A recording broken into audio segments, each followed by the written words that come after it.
Hey, and we are live. Hey, everybody. We are back from a absolutely long weekend at Central New York RPG Con. Today, we got a very special guest joining us. We got Jay Scott. You might not know him as Jay Scott. You might know him as Lord Gasumba.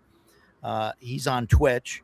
I don't know if you're the only GM on Twitch, but I think you're the only one anybody knows about. Well, thank you. I am the anti villain to all the YouTubers and all those certain cons that we go to. So, you know. So it's great to have you here to chat about Of the convention and stuff. So thanks for thank you all for coming having on. me on. And of course, we got Mike from Thunderstruck, and Mothership Matt, or Warden Matt, Mothership Aficionado. Now he keeps changing the title. Yeah, keep me on your toes. Stan from Troll Den Painting. Stan, seeing your stuff up close, my God, it is. Thanks. Wow. Thanks. I mean, I can't paint that detail. I mean, with a magnifying glass, it's just fantastic. And of course, we got Jason back. He was joining us this weekend, and we were all at CNY together.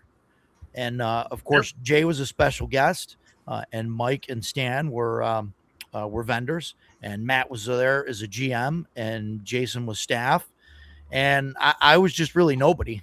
So we're all there hanging out. And I gotta say, before the show started, Jay, right before you came in the back room, I told the guys that I'll be right back. I had to go put my uniform on or costume on, and I meant that I had to grab my vest because I always got to have my vest on. And they got nervous because they thought I was going to grab that T-shirt. That chest that I was piece wearing. T-shirt you're wandering around with. Yeah, that was sexy. General public doesn't need to see that. Yeah. Oh, sure. There's some pictures out there. So God, yes. So Jay, you've been. I know we're supposed to talk about the convention and all that stuff, but Talk about whatever you want.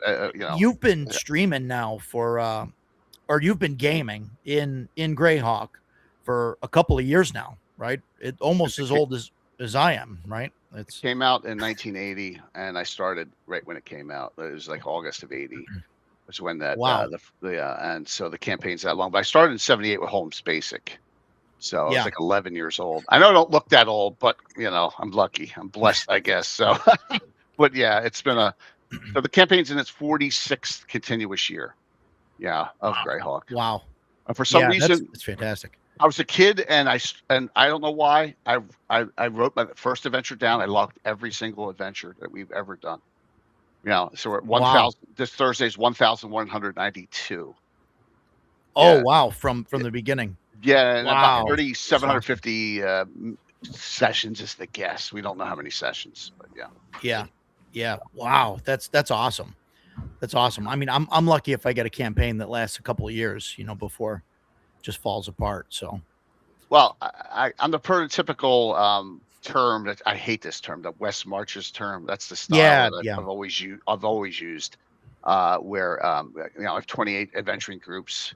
And it just depends on who's available when, and that's how we do it. Now I have a ton of special guest groups as well that come in and out. Like Ed Greenwood's got his own group. They're named 2 Drink Minimum. I was wearing the burgundy shirt with the 2 Drinks logo on it. That's his group. And then Todd Stashwick playing occasionally, Luke Gygax playing occasionally, along with a lot of other streamers and a lot of other people in the community. So that's cool. Blessed. Yeah, that's a blast. It's a good time. Yeah.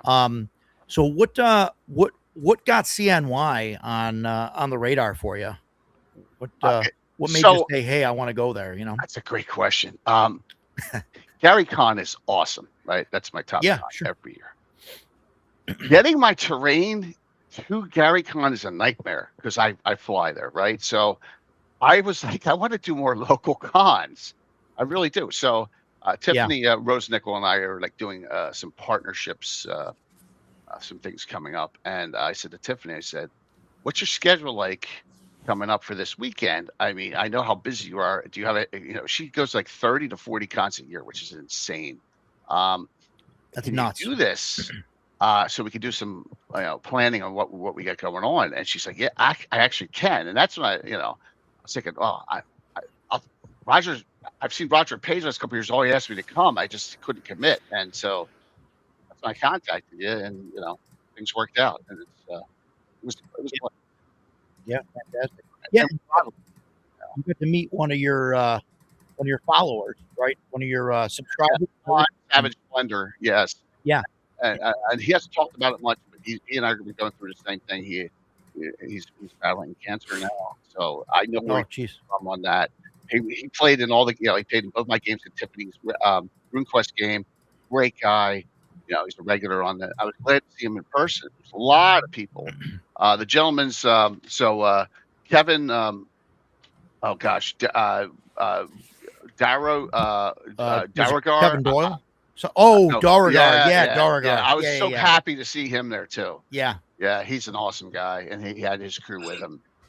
So that was great to see, and then a lot of other people like Jason Bay, and it's always seeing Joe Block is great.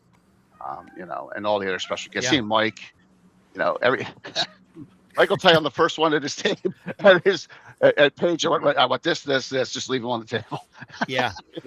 So Mike and I were looking at pictures of his booth from last year compared to his booth from this year. Sorry if this conversation was private, Mike. No, that's fine. But wow, just you can share the pictures, painting and everything. And I mean, I can't believe you get on me for not having painted terrain and seeing those old pictures. That was just all gray filament. I think. I don't know. Yeah, half the table was painted. No, it was good. But now, I mean, the towers have gotten bigger, and just the detail, and it's just absolutely phenomenal. Yep. It's just great. And there's nothing like seeing them in person. I was already looking through my library stuff today to see what new products I'm going to add. And to supplement, I'm going to start selling through the Facebook groups like RPG Auctions and RPG Marketplace. Make a piece or two a week, and make a few $100 extra every week doing it. Yeah, Valimir Klemer, West Marches. You mean how Gary Robb ran their games during the 70s? Yeah. I hate the term, but it was coined about like the early 2000s, 2001 or something. At Ben Robbins. I've been doing it forever. So it's okay. Yeah. Even Edgelord, Mike's pools of characters. You have pools of adventures and characters. Yeah. That's another key. That's another key to streaming. A lot of channels cancel because one person's out. You can't. Right. You can't. The audience relies on you to provide them entertainment. So even if you got two out, have replacements, have standbys. It helps. Yeah. So.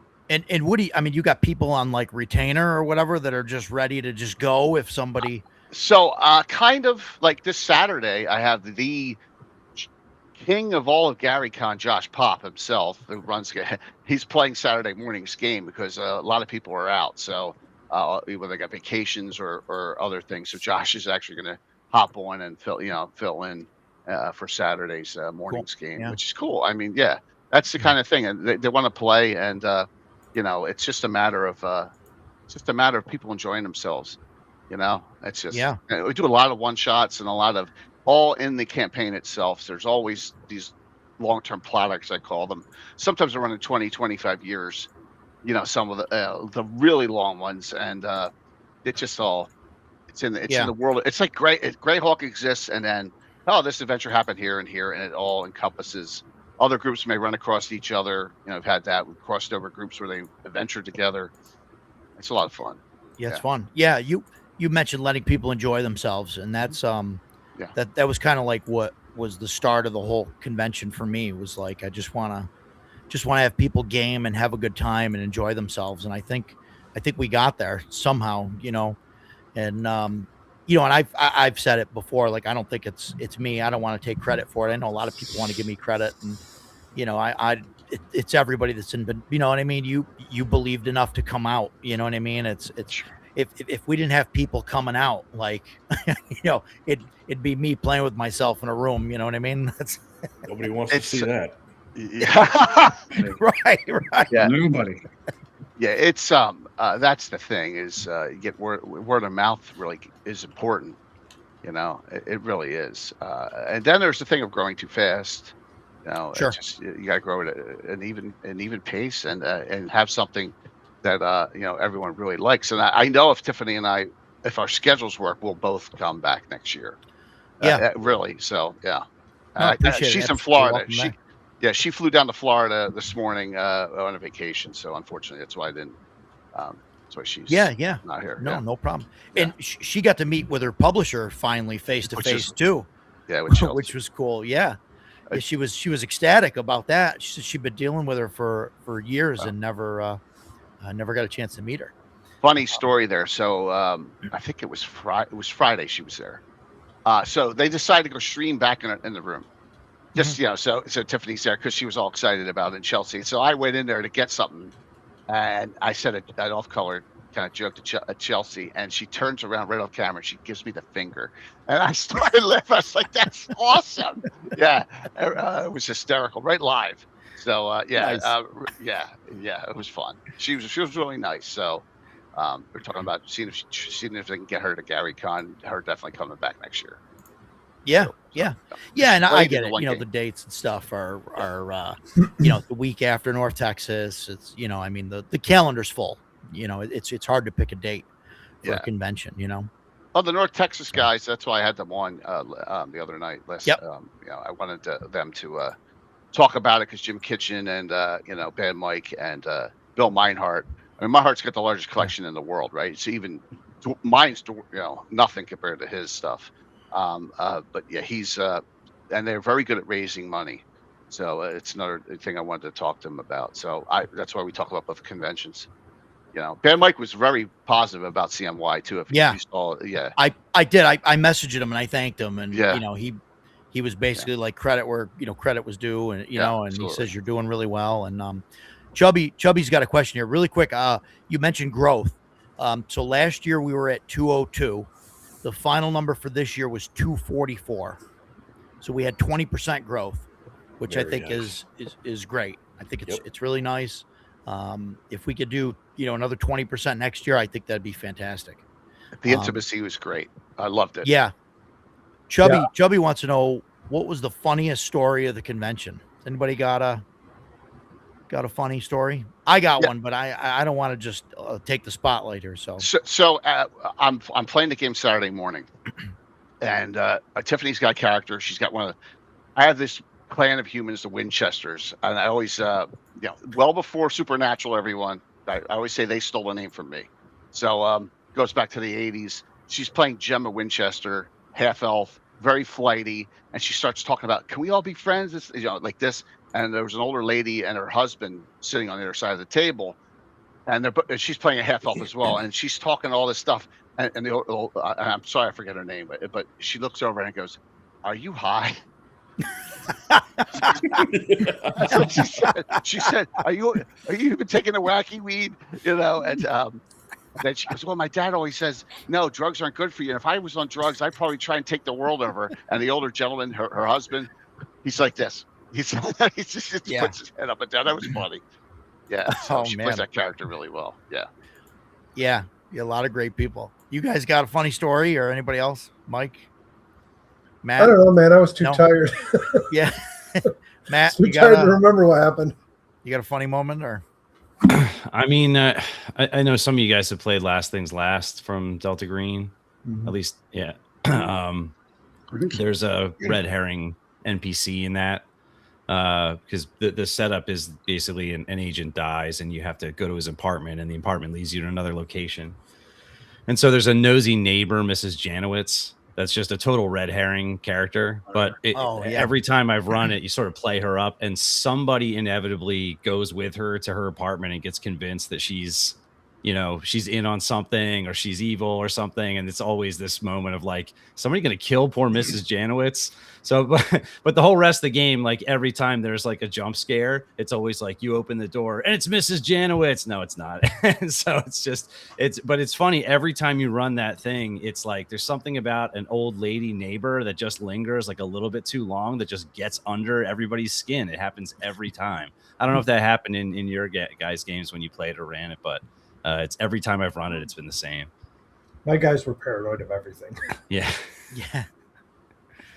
I've only had one group that killed her so far. I think like one group out of 6 actually did. One guy was just like, yeah, I'm going to kill her. Oh my God. Wow. Okay.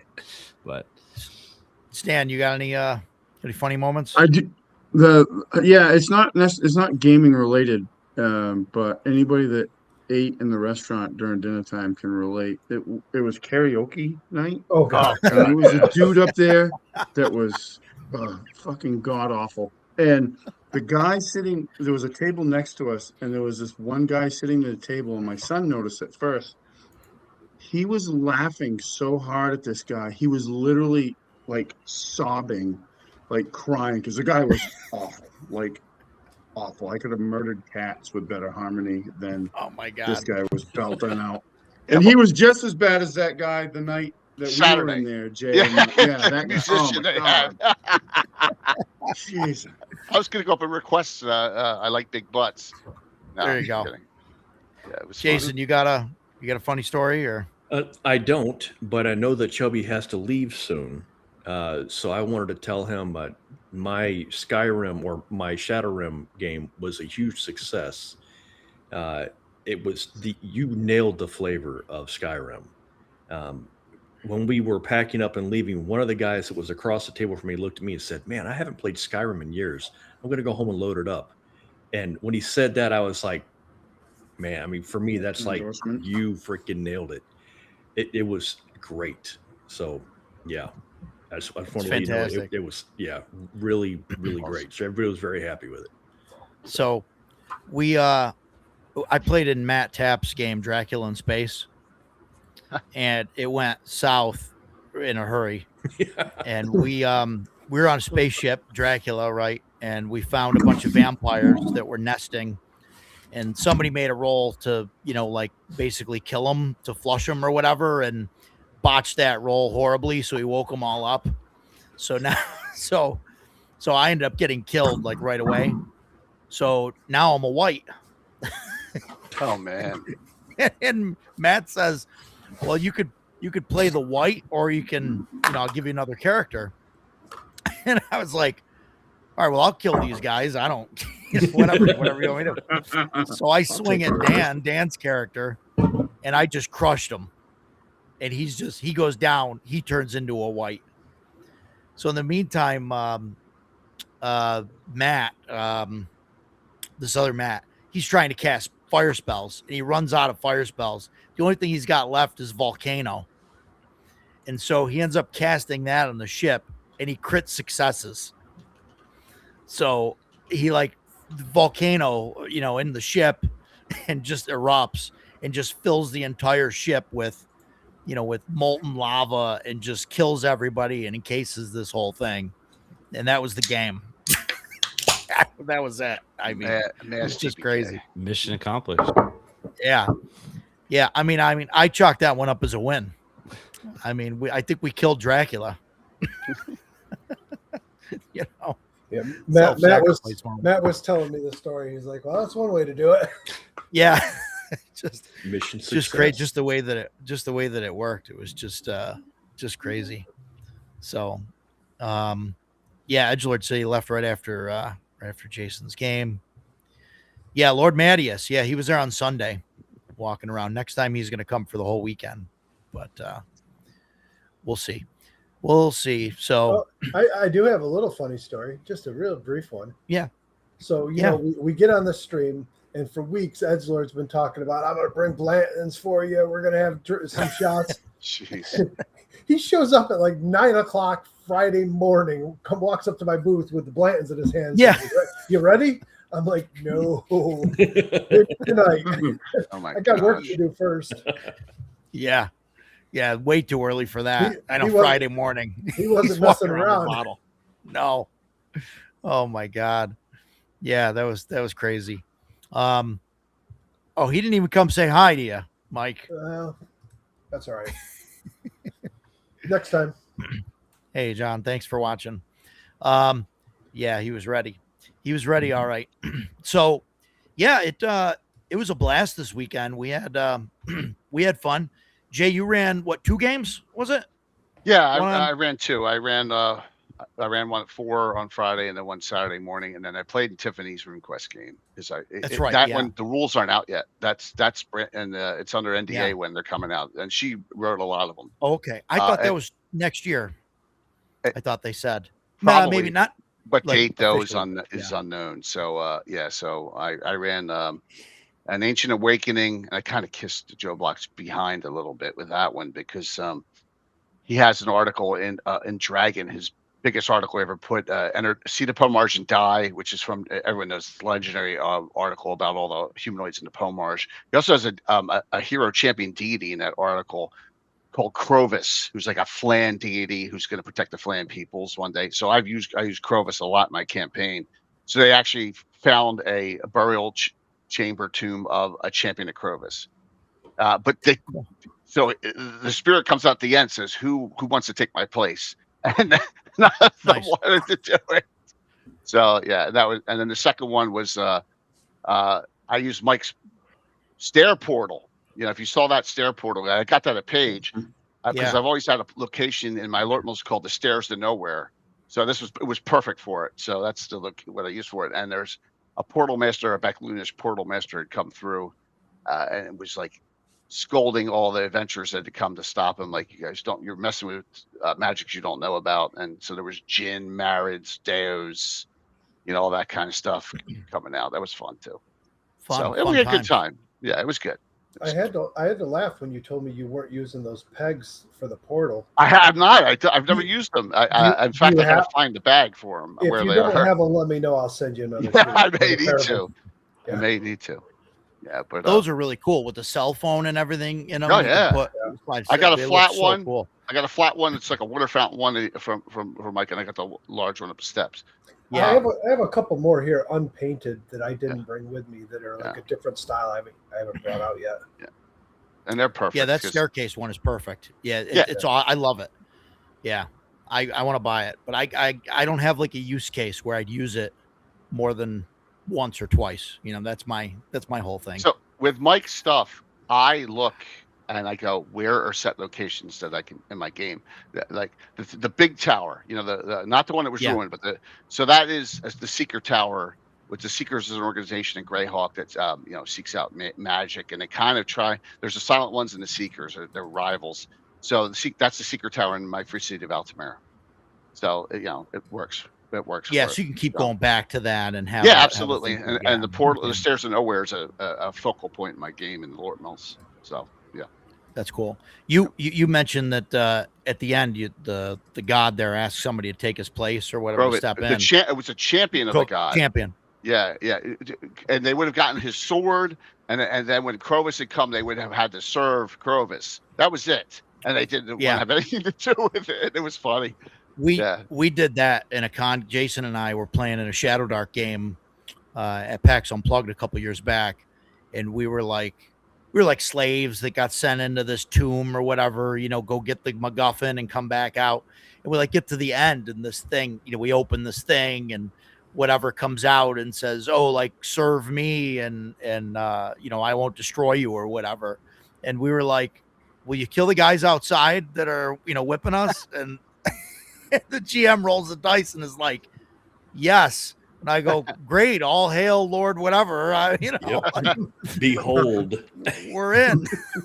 And then and the GM is like, "Well, that usually doesn't happen." That was great. That's a fun time when you get the some random stuff. Yeah, absolutely. Instead of the same game every time.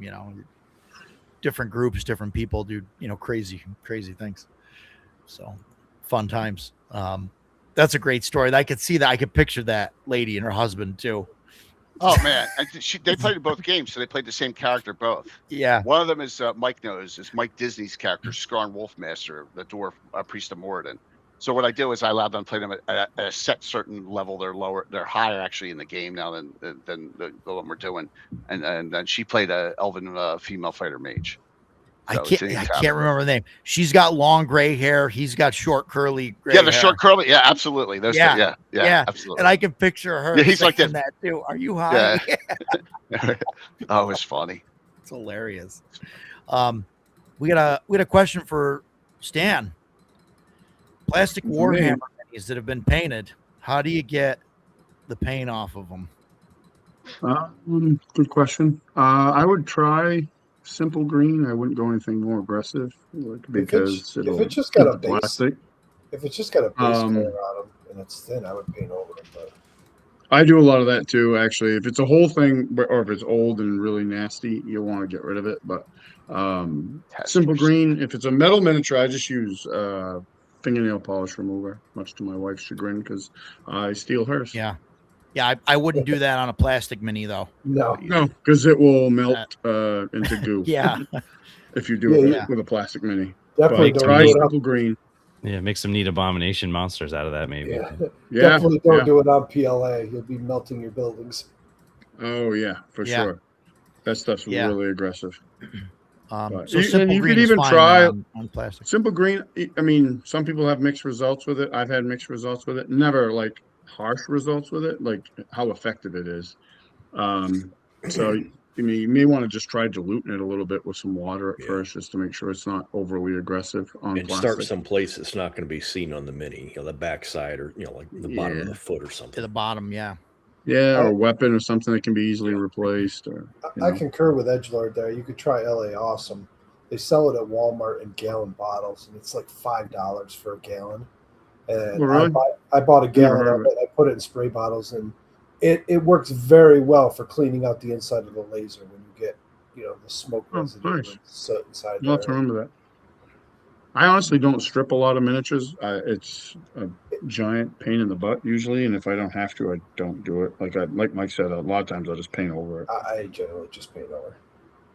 Yeah. Yeah, fun times. What just want to talk about CNY a little bit.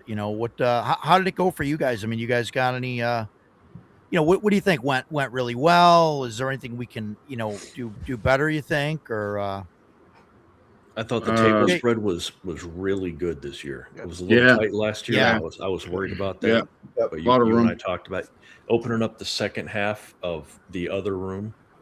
Man, that made a huge difference. Yeah. Just make sure you keep your expensive mini cabinets away from backpacks. Yeah. Exactly. Yeah. That was it worked out. That was a moment. Yeah, it was a moment, but it worked out. That was a moment. Yeah. I think that the hotel needs to bring more staff on and waitresses. Yes. Last year they did the food was fantastic. The food service and everything was fantastic. Yeah. This year they had a problem. The waitress didn't come in till late, I guess, and then they were short staffed for that, and so we ended up having Andrew ended up running. Were you there for lunch and help out? Were you still there for lunch on Sunday, Jay? No, I left it by 9 o'clock on Sunday. Yeah, I'll tell you what. The people that were there working busted their ass. Okay, yeah, they did. I mean, on Sunday, the waitress didn't show up. The cook came out, took orders. That's awesome. Food, and then he delivered it. Yeah. So yeah, that's cool.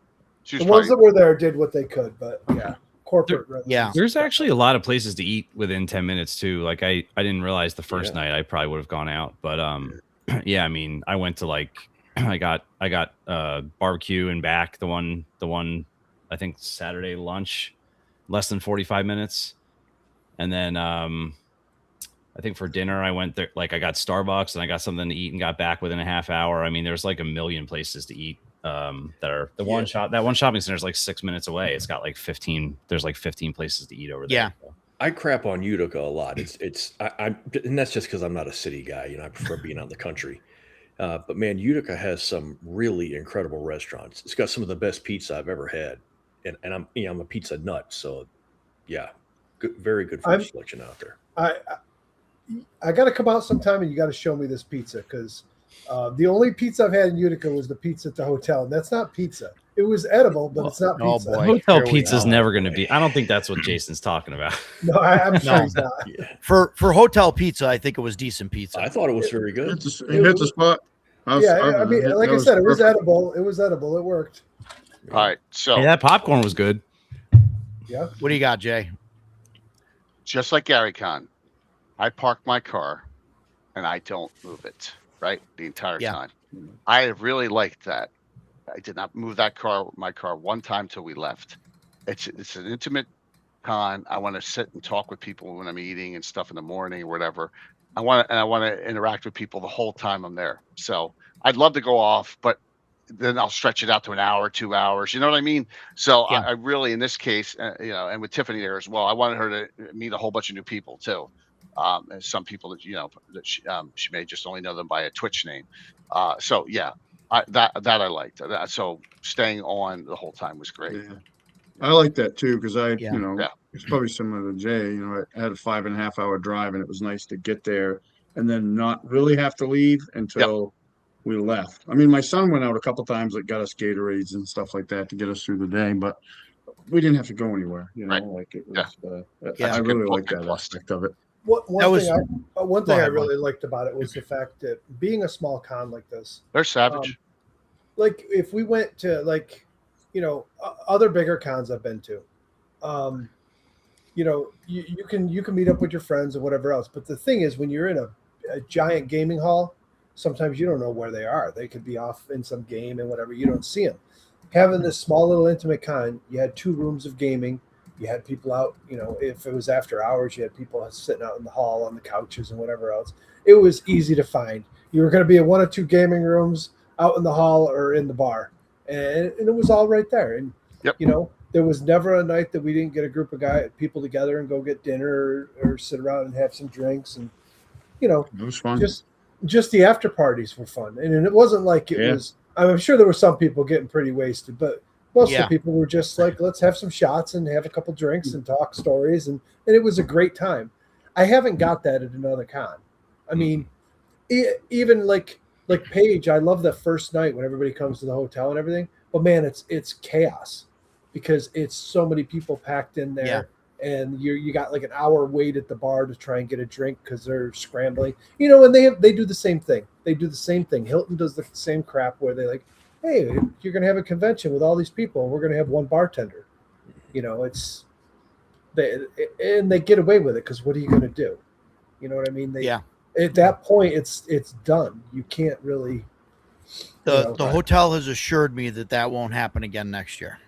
That's good. So I really liked it. Probably have a staff mutiny if they do. I mean, I'd be like, get bent. Like that woman that waited on us like all weekend. I mean, she worked her ass off. Like no complaints about her whatsoever. She was great. Let's also And say the bartender's great, good too. Yeah. How generous the Emperor's Choice guys are. Oh my god. They picked up our tab Saturday night. I know. Oh my god, yeah. Yeah. I know. Yeah. So. Yeah, you can't say they've enough always good things done about stuff like George and that. Dave. Yeah. It's crazy. They're absolutely fantastic. Rogers, it's okay. I'll announce this. Tiffany and I, both our channels now are going to be officially sponsored by Emperor's Choice and Arduin. Awesome. And yeah. So here. Very cool. Here. That's cool. Yeah. These are all, like these are heavy, man. These are all cards to give away. Right? Yeah. Box to box fantastic. Stuff. He gave us a lot of stuff, but we're gonna do a big giveaway with them on a 24-hour stream, July 11th. It's gonna give away a complete set of the those. Yeah. Complete set of the Conan's miniatures, all 7 on July 11th. So nice. Plus a lot of other stuff that it's coming. So really nice guys. Cool. Yeah. Those guys are great. Yeah. They were fantastic. Yeah. And that like I said, once again, that combination between Mike's terrain, I wish I could use you more, man. I really do. I mean, your painting is brilliant. It's crisp. Thanks, man. I appreciate that. Absolutely. And their minis all together with that piece of scenery. I can't wait to use it. So there's a very distinct reason why I focus on terrain at my table. I paint my own minis, and they're good enough for my table. Yeah. But when you see guys like Stan putting stuff out there, they're in different leagues. Beautiful. Yeah. So it puts us all to shame. It's easy. Listen, my close-up eyes aren't bad and all, but man, just painting those little tiny details, It was one of the funny things, like all during the con, like people came up to my booth and I had this happen more than once, and they were like, "Oh, I tried painting minis, but I suck." And I've told this story to you guys, but I'm like, I have the first miniature I painted, and I kicked myself in the butt for not bringing it with me because I'm like, it sucks, like it's awful, and I'm like, yeah, we all suck at when we start, right? Like, yeah. Nobody's great out of the gate. Yes, So, but some of us suck forever, and some of us get a lot better. When I wasn't running around doing things more useful, I was sitting next to Ducato. I hung out with Ducato and Mike almost the entire con. And at one point I said, hey, can I pull up a chair and watch you paint? And he was like, yeah, of course, go ahead. So I'm sitting there watching, and we're chatting back and forth. It's real casual. And like, he's barely even looking at it. He's like, little tiny brown stripe. And I was like, his hands are so freaking steady. And I'm just like, I could never do that. I really don't believe I could do that. I was honestly amazed watching Stan. Which is Stan, straight from a Reaper kit. Oh, I gotta bring mine out. It's in the other room, but next time I'll have it. So the whole hand thing, that's just like a technique, right? Like, because my hands are in rough shape. Like, I got injured as a kid. I'm missing the ends of like the first 3 of my fingers. Oh, wow. I was going to ask you if you had an encounter with a table saw. Yeah, 16 years or more of Brazilian Jiu-Jitsu. I got fingers I can't even straighten. So it's like, do you use one hand? Do you use one hand to steady the other when you're painting fine details? There's a way to do it. Like a lot of times I'll brace off the table. So like I have these miniature, if I'm painting a character miniature, like Games Workshop and other people make these miniature holders, and I use those a lot. But like when I do it, like I'll brace my hands or my forearms on the table so I can if I need to be really steady and precise. I learned that trick I learned that trick from shooting at work. Mm-hmm. When you're sitting at a bench shooting like an AR or something, and you're bracing it with your hand, like spider or whatever, and just resting it. And I do that now when I paint. I'll literally brace my hand to give me a stable platform to put the other one on. Because I don't really need to do it with terrain, but when I get to little fine details on minis, of course. Yeah. Well, you guys have seen how I do my paint jobs, so I don't touch it. These guys get on me because I got an FDM printer, and so when I need goblins, I'll just put the green filament in and just print. They'll just be solid green. Oh, kobolds. Oh, red. We'll do these guys in red. Blue frost giants, orange fire giants. We know what they are. Yeah, it's all that matters. But I could batch out, 20 of them. You know what I mean? I could just hit go and then come back and they're done and just put them on the table. That's one of my favorite giants right here. Yeah, that's cool. God. Stan loaned me a bunch of minis to run my game. And previously he was like, hey, I've got some Skyrim minis if you want to use them. So absolutely. And we used the character models throughout the game, but I was drawing little X's on the board and all that. Wasn't a big deal. But then once we did the final encounter, because Stan had a bunch of undead, a bunch of Draugr and Death Lords and stuff. And I had not planned on having them go into a barrel, but I looked behind me and I was like, oh, God, I've got to use these minis. They're really good, and I want everybody to see them. So I guided them towards the barrel, and they went in. And so I put, we had a couple of, like skeleton Draugrs, the low levels, put those guys out fighting those. One Death Lord, they fought those. And the Death Lord was getting close to doing them in. Poor Mike, the guy sitting to my right, he rolled worse than me on my worst days. It was awful watching this guy roll. But they finished the fight, and I look back, and there's a dragon priest, and I was like, oh, we're not done yet. So I put the dragon priest out there, and Edward's like, oh, I was wondering if you had one of those. Yeah. I painted that specifically to bring Jason, because that was hanging in my rack forever, and I was like, oh, I got to make sure he has the chance to use that if he needs it. It was great. Yeah. I'm just like, yeah, and paint it. And like I said, Chubby's book makes the game great. But man, your miniatures, especially on that last battle, that really brought them to life. It was awesome. Oh, that's great. Those things. Yeah.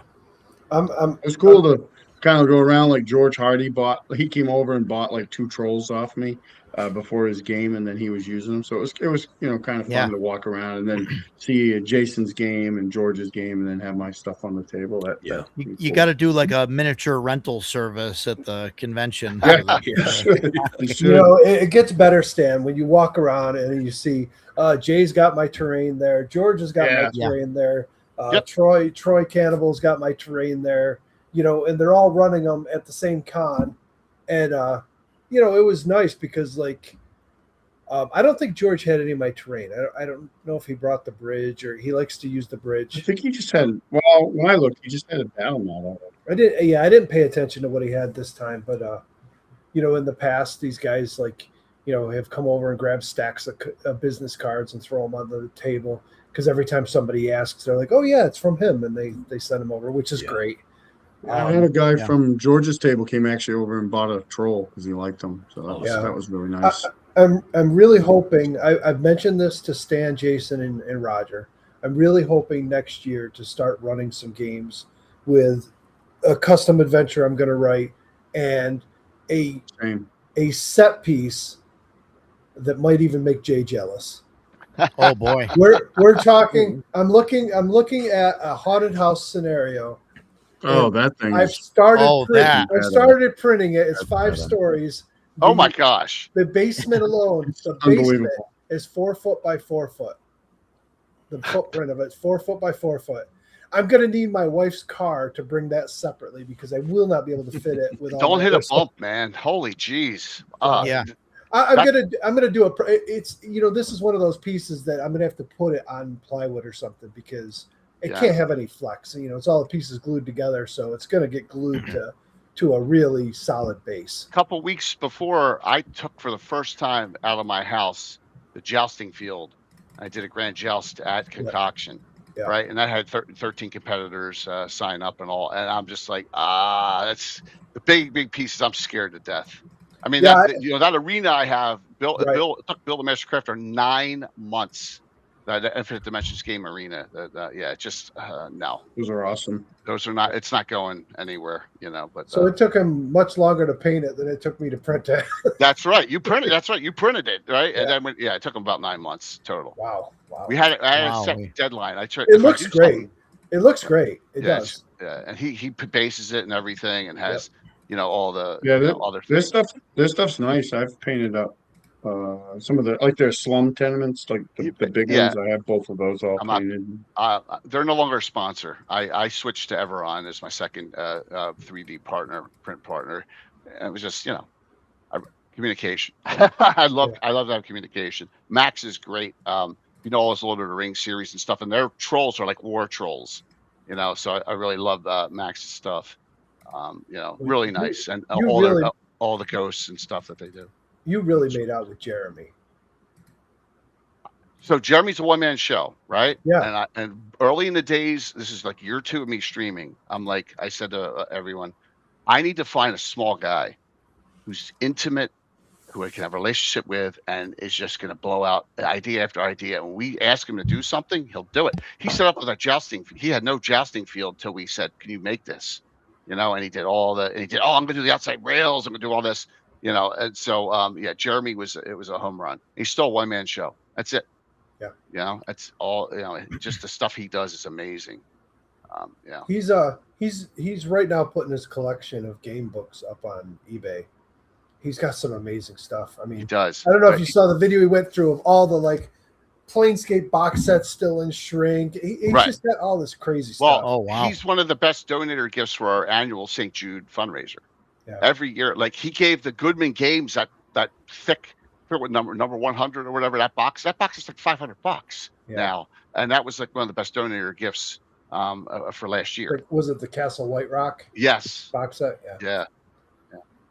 It's awesome, but nothing was touched inside. So it makes me sad because they're about to redo it, and they're not doing an OSR version. It's all going to be 5e. They got till 5e. Yeah. Look, I'm writing in 5e now, Mike, and that's all I'll say. I don't have a choice. So that's where the money's at.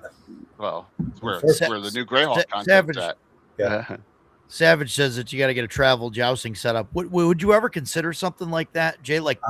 Could you ever? I've got a game without the major miniature component, or what? Me DMing without it? That'd be like me DMing naked, right? People would be getting pictures of that, and it would be in the tabloids. Yeah. So I have a jousting set that's freestanding jousting rails and a separate freestanding stands. Which you do you can have? use Do you for a have track. 19 Reaper miniatures all metal painted? No, you're it? going to have to bring your own miniatures. I got every single mounted miniature they ever made with a knight on it. Yeah, that was available. Nice. That took Bill 6 months to paint all those when we first did a joust. No, I do the joust during a virtual GrowCon in October when open signups can actually get into the joust. With like Luke plays his character every year in that and all. So the community gets to play in that, remoting into the game. So yeah. I was in your joust one year. Yeah. During I think it was like Virtual Greyhawk 2 or something. Yeah, we're going on 7 this year, right? So yeah. Wow. And Jay, all your games are in your world, right? You're in your home. Well, if they're in Greyhawk, right? All the games IBM.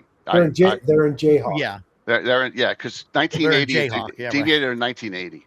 Yeah, deviated right at the start when the do the convention games, do they affect your home game? That's a great question. This is how I do it. I have 2 different types. These were both non-numbered adventures, but if a player is from my campaign, like Tiffany, Gemma, it's kind of like bad TV editing. That character got experience for that adventure, and if she got a magic item or whatever, I'll keep it. All the other ones are static based. Sorry, they're John Savage, but like he played Desmond, Tom's Inquisitor character. But so that's how I do it. Or it's an official campaign event, and at GaryCon I run 3 of them. That are numbered games. As long as there's 3 people in there that are in the campaign, we normally have 3 special guests, 3 or 4 open signups. Mm-hmm. So, and that's how those are all numbered games. Okay. So add it, and it's kind of the way to do it. So, that way those that are playing have a vested interest if they're playing in the actual campaign. Sure. So yeah, it works. All these that's years interesting. of doing it. Yeah. It never causes any like conflict or whatever with anything. If one person does something in a joust and then you run it again and it's a different thing. It's an annual joust. The joust in Altimeter is an annual event. Every year I run it during Virtual GrowCon on a Saturday night, live stream on the main event. Yeah, for the con. Yeah, and so that happens annually in your campaign. Annually, every year we have a new winner every year. I give out a trophy every year. I give out a trophy and a concoction for it too. Yeah. And it gets logged in. That character's in forever as a champion. Mm-hmm. So your campaign, 46 years. Yes. How much time has passed in game? We just looked at that when Tiffany was here yesterday. 54. Oh, wow. Cool. We were looking at it because she asked that question.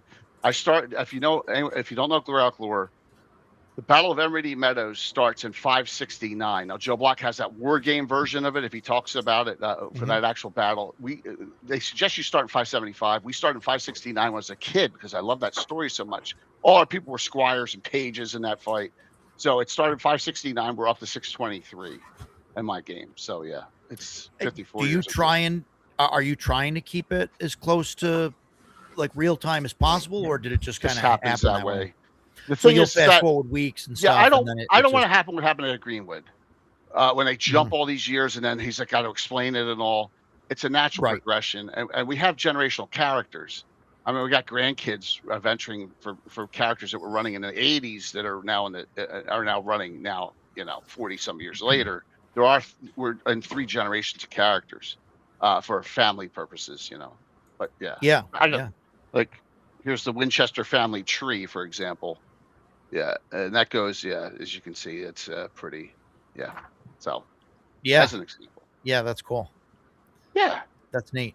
That's it. And like some of my old school players have like 70 player characters at this point.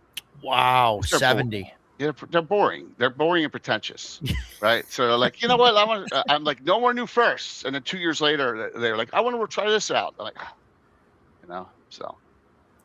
Yeah. Wow, that's awesome. That's cool. We have about 2,000 PCs, about 3,000 characters total in the game. So so it's a living, breathing world. I mean, that's absolutely. And all the players have vested interest in all the 100%. Like 100%. A lot of them are retired. A lot of them are like higher ranking members in Order of Ulick. Some of them have gone off have inns. Some of them have gone off and just been hermits. Some of them have had families. It's just, So do you let them run their characters after retirement, or do they become like kind of like NPC? I let them run them after retirement. Yeah, so if they're running it in or whatever, I will only NPC a character for someone who's permanently left. Right, that's it. Oh, okay. I'll take them over as NPCs. There's people come and go. Everyone knows that. Sure, sure. Yeah, I got 78, one from 78, two from 80, one from 83, one from 86, and one from 92. That's the core group of guys. Jay, I got a question for you. Mm-hmm. Should I start selling these? Yes. Seriously, print them and sell them?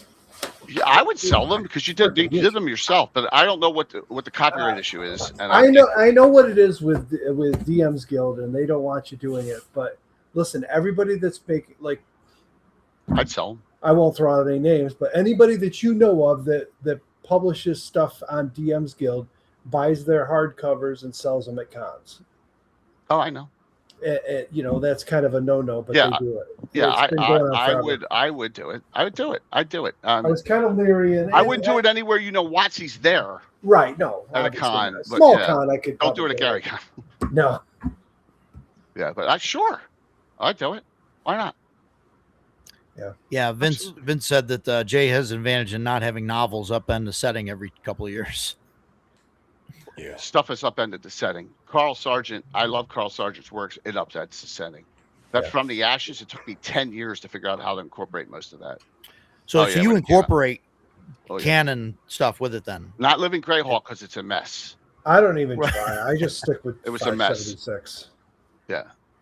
So, but somewhere along the line, you made a conscious decision and said, okay, we're going to keep the world updated to what we do in game and what is published. Yes, to honor the publishers. So how are you dealing with publishing for 5e now? Because 5e is back to 576. Well, I guess is it okay if I talk about this? Yeah, sure. No, go ahead. Right, go ahead. The day DM's Guild opened up for Greyhawk, I guess it's been almost a year and a half now. Almost a couple years, yeah. Some people rushed their content out onto DM's Guild, which is fine. A lot of people were sitting on this content forever. I called Luke Gygax up. I said, Luke, is this the time now for the ideas that we've been talking about all these years to do something? He's like, well, let me see who I can get in contact with. And then, starting really hardcore, like last fall, we started writing for this Melf's Guide to Greyhawk, thinking we're going to put on DM's Guild, right? And then Dan Ayub and Chris Cox come to us and say, we want this as new published lore for Greyhawk. So what's going to happen is this is going to go, and everyone knows that Darlene map's empty, right? When you early on, there's swaths of open land. You have your A series, your D series, your Giant series, Slaver series, all those, Saltmarsh. But there's nothing was talked about. Sargent's the one who started putting detail into it, right? And that's later on. So we're going to tell stories that existed back then that no one knows about. And it won't affect any future published source. So Melf's Guide to Greyhawk, Book 1, Borderlands of Ayus. It's going to be in the Shieldlands and the Horn Society. So and around that 575 time frame, it's going to be what Melf was doing then. I have an NPC I've written up new Melf spells. So a lot of fun stuff. Going on. A lot of new magic items, all in 5.5. I had to learn 5.5 for it. Yeah. Yeah, that was fun. How long did you start running on your stream? I'm not. Yeah. Oh boy. I'm gonna run it when it comes out. There's an adventure in there. I'm gonna run it in old school and let someone else run it. Someone else from the team, if they want to run it, let them run it in 5.5. I'm not doing it. Because there is a rumor that if this is successful, they may bring back an old school version of the game. That's a rumor. So we'll see. Yeah, we'll see. I mean, there's a lot. There's a lot we can talk about there that's above and beyond the scope of this conversation. But Hey, Jay, did you know that Roger hates 2E? No, but I don't play 2E. I play a 1E 2E hybrid. See. Yeah, everybody that plays 2E plays a 1E 2E hybrid, really. You know how you know the difference? A 2E game, I hear the damn word invoker or all those goofy mage ones they got, and I hate that. No, all those specialty ones or everything's in yards in second edition, which I can't stand. So yeah, it's all inches still for me. All feet.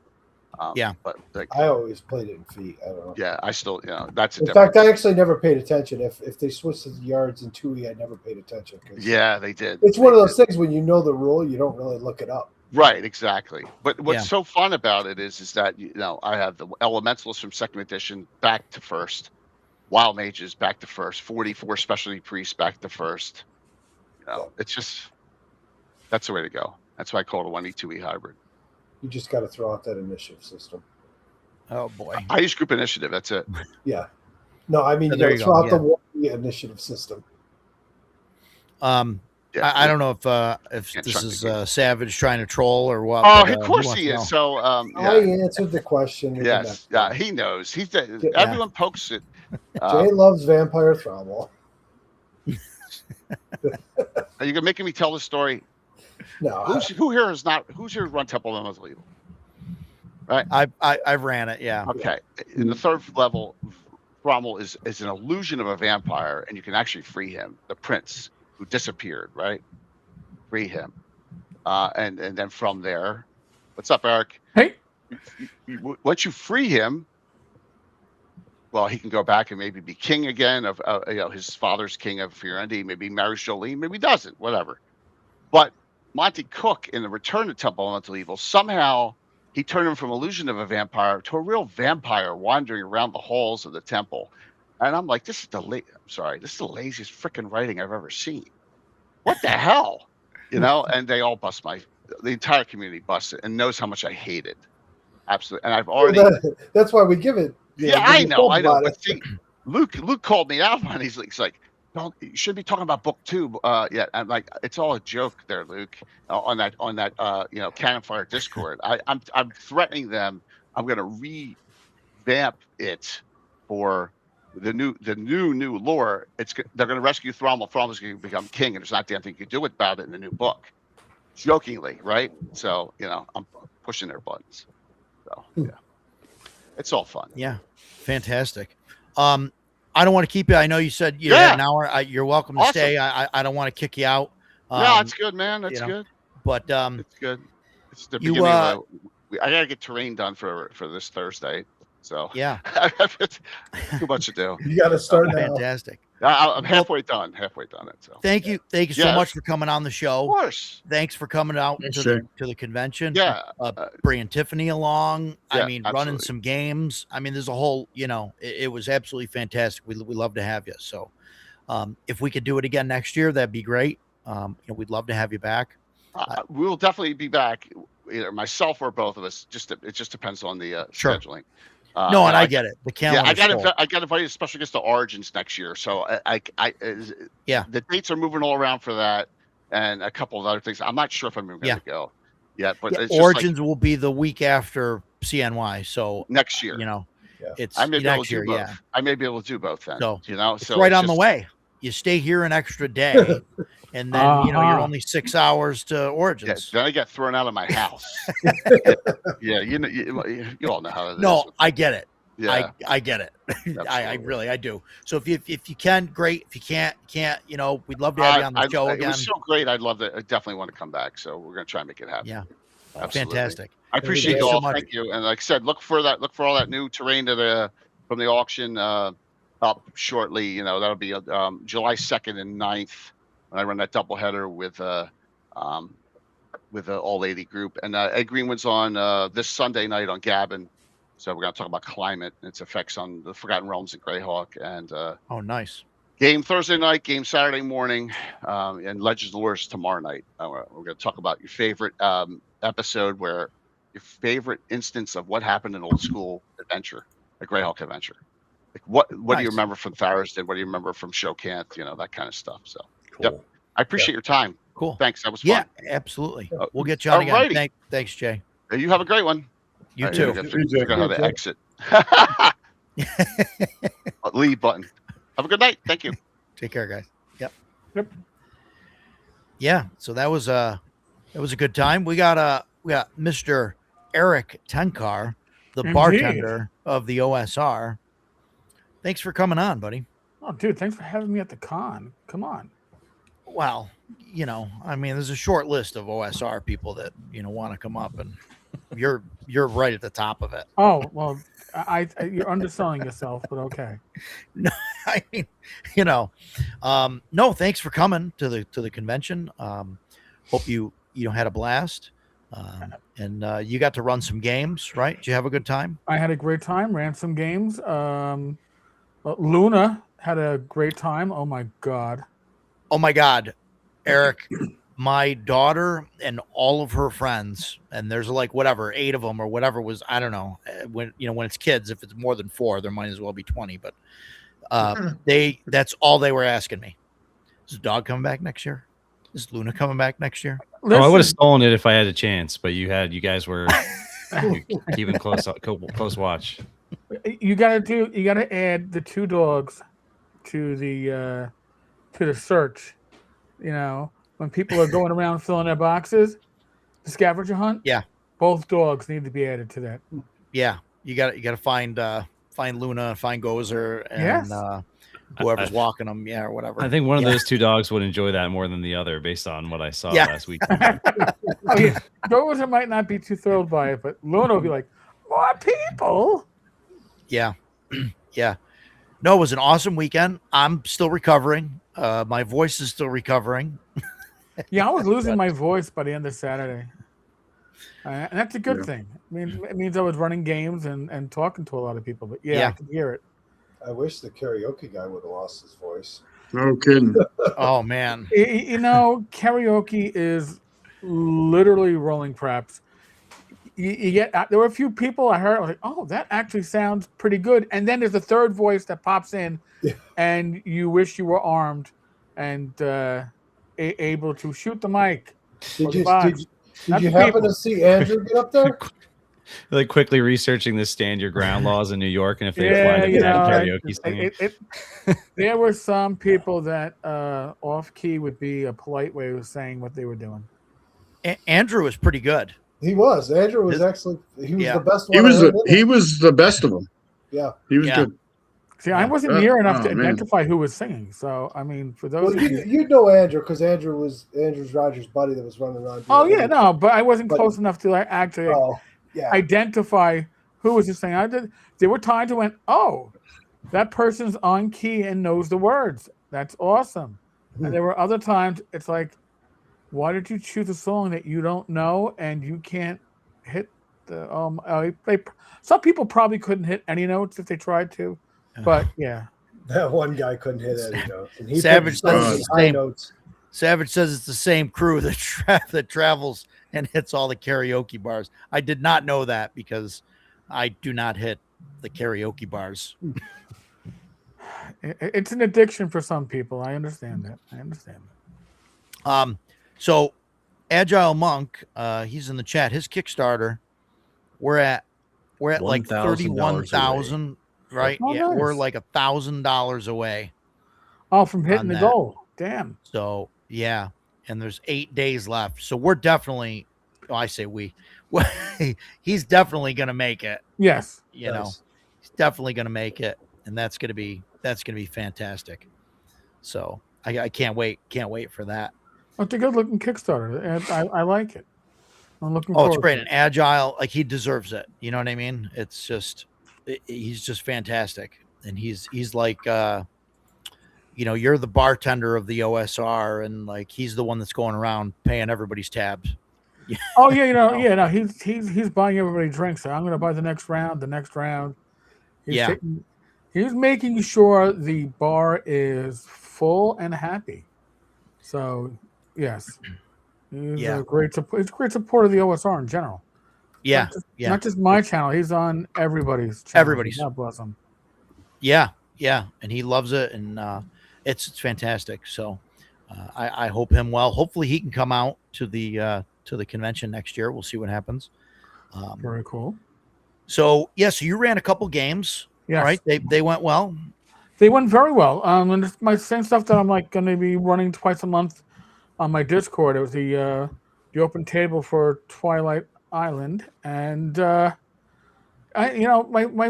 my first table we only lost one PC, the cleric, and then in the second game we had one person that was paralyzed when they shouldn't when they didn't need the person to be paralyzed, and that was the cleric, as they were fighting some pretty powerful undead. So yeah, no, but it played out very well, and again, I like the idea of using it as the open table where I give them three choices on the bulletin board. Hey, these are the jobs for the adventurers in town. Nice. For your guild. You get to choose because it prevents me from over prepping, which we can all be guilty of, and it also means that the players are a bit more invested in the adventure that they're choosing because they chose it. It wasn't like, here's where you're going. You're going to save this, as opposed to, oh, all right, well, I think the lost boy is more important than everything else and more timely. That's great. They made that choice. Yeah, it's fantastic. And I know, like Jason said, he I don't know if it was on stream or if it was in one of the group chats or whatever, but he said when he was running it, he had all the prep and planning, and then I forget exactly how you worded it, but like as soon as you let that get out of your way and just ran the game and used the charts and everything, it's just it just ran so smooth. I had a bunch of notes that I had written down Saturday night because I left the con early Saturday so I could go make my characters because I hadn't done that yet. So I was making the characters, and as I was making the characters, it's like, oh, this would be cool because I wanted to see their abilities in action. I want to see everybody do something special. And so I started writing notes down about what I wanted to do. I left the notes on my desk. And so I'm setting up, it's 8:45 and I'm getting everything out, and I'm like, okay, get my note cards. Why are these blank? Where are my notes? And then I could see them in my head. I'm like, oh, they're in front of my computer. And I was like, oh God, man, here we go. This and I was really worried that I was going to jack it up. I was really worried about that. And so the first 20 minutes of it were a little rough. If I'm being completely honest with myself, they were a little rough. I was trying to get the game steered and get it going. But man, as soon as they got on the other side of the Great Gate down into Cyrodiil, it just started going, and the players were all doing stuff and they were interacting. And after that, man, it's like, I wasn't nervous anymore. Everything was great. And I started having a freaking blast, and everybody started laughing. And I don't even remember what they were laughing about, but they were laughing at one point. And as soon as everyone at the table starts laughing, I'm like, okay, everything is good. Right. Feeling, and that's again, I do it this way because if I over prep, I know what's going to happen to some extent. And when I don't over prep, the players can shock the living. I don't want to curse in your show. It's too early. Well, they we're an hour in at this point. All right. Well, they can shock the crap out of you, and you go, "This is better than anything I would have thought of."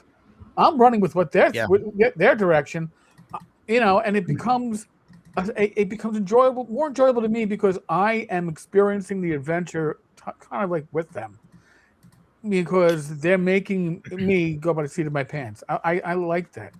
Others don't like it. Joe the lawyer's an over prepper. God bless him. That's what he does. But I'd rather have my party make me spin in my seat and go, oh, okay. I absolutely love it when my players give me those ideas. Yeah. When something's coming up and they start talking, and you're just sitting there as the DM listening, and they're like, you're like, oh, that's better than what I got. And you're like, oh, that's a good idea. Yeah. It's like, I got to go with that because that's really better than what I thought of, which I thought was okay. But this is like this is A+ stuff. Damn. And by doing that, you're rewarding the players' own ingenuity and thought. When it's like, wow. The best part is you don't tell them. You'd be like, oh no, you guys figured it all out. You guys are great. Yeah. Good job. And I think to go back a little bit, I think like Matt, I don't know, Matt, if we've had this conversation on stream or in person or whatever, but I think we've talked about running con games and where the first few minutes is always you're feeling out who your players are and how they are or where they're going to go, or are they going to be goofy? Are they going to be serious or whatever? And then as soon as you figure that out and you're like, oh, I got it, then everything is like smooth sailing from there. So. Well, like you know that with your home group, but when you're running at a convention or again as an open table, like I did one session last month, and then of course this is con month, but when you're running with people that maybe you don't really know or you don't know how they're going to interact with each other, once you see how that dynamic is, it all starts to, the pieces start to fit, and I find that very enjoyable and very, very exciting. There's a lot of fun to that. Yeah, I mean, you kept asking me if it was okay if your daughter and her friends would add to the games and stuff. But like the thing is, having a few people that knew each other like that, like I find that's actually it's a little easier to get a game running when there's 2 or 3 people in the table already know each other, because they're like naturally comfortable because they have people there that they know. When you have like 6 strangers and nobody knows anybody, then it can be a little harder to sort of get people going because everybody has that kind of nerves. I don't know any of these people. Are they going to think I'm weird or whatever, or say something weird? So, yeah. Well, I ask because I get worried sometimes. I see the direction that they want to go. If they get giddy, they want to go in a scorched earth direction. Oh, they were great, man. They were awesome. There was almost some PvP, which was actually awesome in Last Things Last, because your daughter wanted to open the hatch, and her friend was like adamant that was not going to happen. It was like, can I tase her? And I'm like, you can if you want to. So yeah, no, they were great. It's funny because that's like Mike has a similar experience when he ran the same adventure, and they ended up they ended up blaming the other character and everything. No, that was the next adventure. Oh, that was the next adventure. Right.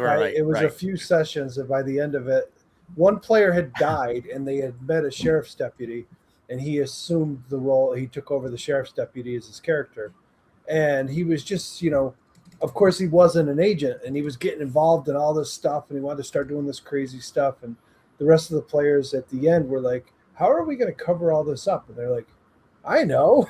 As one of the guys walks behind the sheriff's deputy, puts a bullet in his head, and they use him as the patsy. Nice. It's rough, And fortunately, because this, I couldn't, in good conscience, I don't know. I don't think PvP really exists. It shouldn't be part of just a standard like D&D campaign. Yeah. Especially a long form campaign. If one player killed another character that's been, months or years in the making, that it's just not right. But in Delta Green, they're not going to last long anyways. And it really fits in with the story. And so they went with it. And the one guy that it happened to, he loved it. He laughed. He's like, that's one of those things I'll tell stories about forever. Yeah. I mean, it ultimately didn't happen, but it was cool just that they were talking about it, because it kind of showed like how conflicted they were about what was going on, which is really what you want to have happen in that scenario. So. Right. Yeah. For me, a con game, I'm opening that hatch. Yeah. Yeah, that's the thing on a con game. Like, who was it? Joe Block said that he had a TPK in his Mad Mage, Castle of the Mad Archmage game. But it happened in the last 10 minutes of the game. And to me, that is like the absolute perfect ending to a con game. Sure. They got to play their whole session, but went out with a bang. Yeah, you don't want the whole session to be about, the players fighting each other and trying to, and figuring things out, or have like a TPK too early, or like if any of that's going to happen, happening at the end, I think is the way to do it, And I know people talk about like, when they talk about DMing, they don't want to railroad players or anything else, but at a con, you really don't want. When you got people signing up for your game, you definitely don't want to TPK them in the first hour. So if that's going to happen, I would suggest you find a way to not have that happen. And I don't know how many people, like I know Jason and I do it, but how many people in a con game like show up, it will bring like previous characters. Very like few. Like in Matt's game, like if Matt's running Mothership, like I got my guy, my Teamster with a plunger. Absolutely. And that's like my guy. And every time Matt looks at it and goes, your guy doesn't have any weapons. And I'm like, I got a plunger. I'm fine. Like, I'm good. And I play that. But how many, it's probably rare, right? It's not a lot, but I mean, I think, and honestly, I think the people that do it are a lot of times people who are DMs. But like, yeah, I mean, I have a friend that brings like he keeps all of his. I think we talked about it. He takes a picture of every character he plays at a con and puts it in his Google Drive and then brings it back down to his Remarkable. So any session he ever plays ever, if it's a game he's played before, he'll ask, "Hey, I have this character that's on my my Google Drive for this game. Is it cool if I use it? You can look at what they have and let me know if it's all right." So that's pretty cool. Now, see the way I run it, and I've been doing this with Swords and Wizardry Light, and now I'm doing it with BX. Bring a character back. Before it was like 2 sessions, you'll gain a level. Most people didn't, they lose their characters in between years, but they bring them back. I had players at my second session that I played in. This was their 3rd game with me, so they were 2nd level. I poured their characters over to BX, and those that survived got experience points. I said, "Hey, bring them back here. Bring them to another con. Bring them to the open table."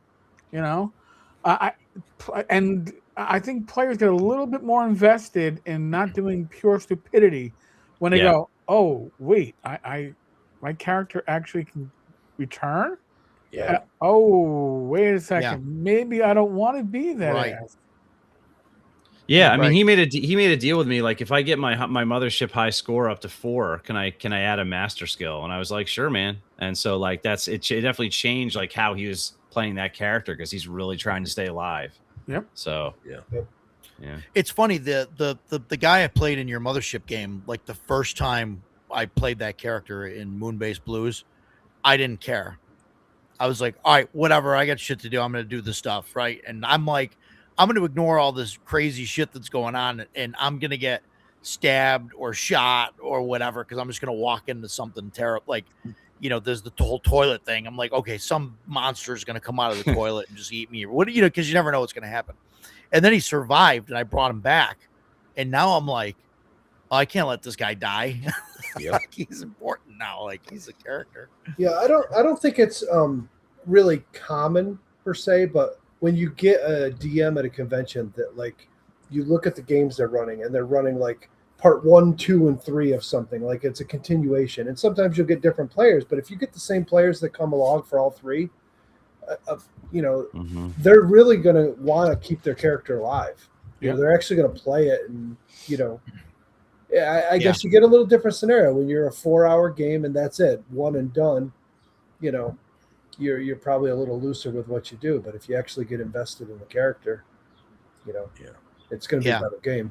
Yeah, I have all of mine printed out and stored in a folder. In fact, it's what's the bizarre game that you like? It doesn't matter. Anyway, DCC. It's a DCC folder that I got as swag one time.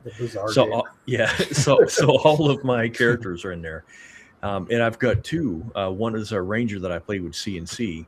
And every time I play in one of George Hardy's games, I say, hey, can I play Edgar? And when I say that, he knows who I'm talking about because I always play the same guy. And the other is my gunslinger for Weird Frontiers. He's the only character I play. And I've played him, I think, in 5 different con games now. And so, like, he's got a magic holster that gives me bonuses. He's got a vest that gives him bonuses. And so anytime I step to the table, I'm like, hey, I've got my character. Is okay if I play him? And the DM's always like, yeah, sure, no problem. I'm like, well, I played him a lot, so he's kind of got some stuff. And I've never once had a DM say, I don't think I want that. I've never had a DM that has not allowed me to play one of my old characters. Just don't roll up with a guy that's all 18s. Don't be a 12-year-old. You'll be fine. So. Yeah. Bloodworth said Roger didn't hesitate to attack Dan's character during Dracula Space Game. That was good of like Matt to handle it. That not this Matt Tapp handled it where I got turned into a white and he basically said, okay, you're a white now. Like, are you like, do you want to continue? Do you want to play the white and do this combat out, or do you want another character? And then this thing's here, and I was like, well, I want to play the white. I mean, so I instantly turned on Dan's character and then ended up turning him into a white. And then, then the whole game went sideways. But that's really not PvP. I mean, everybody knows that you weren't being a jerk about it. My character got felled by a vampire. Sorry. I think I'd love that story. I think it's hysterical. Right. No, and it turned out fantastic because we were all like, okay, cool, whatever. So yeah, it's fun times.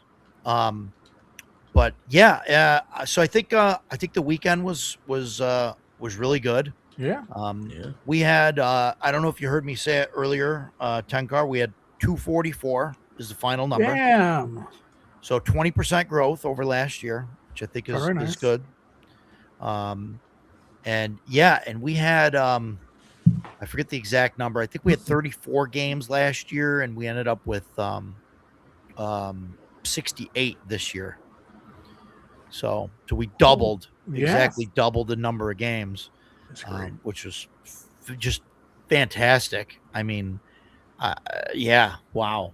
I think it was a good number of games. I mean, there were enough kind of holes for people to fill in as they showed up to play, and I think a lot of the games got filled.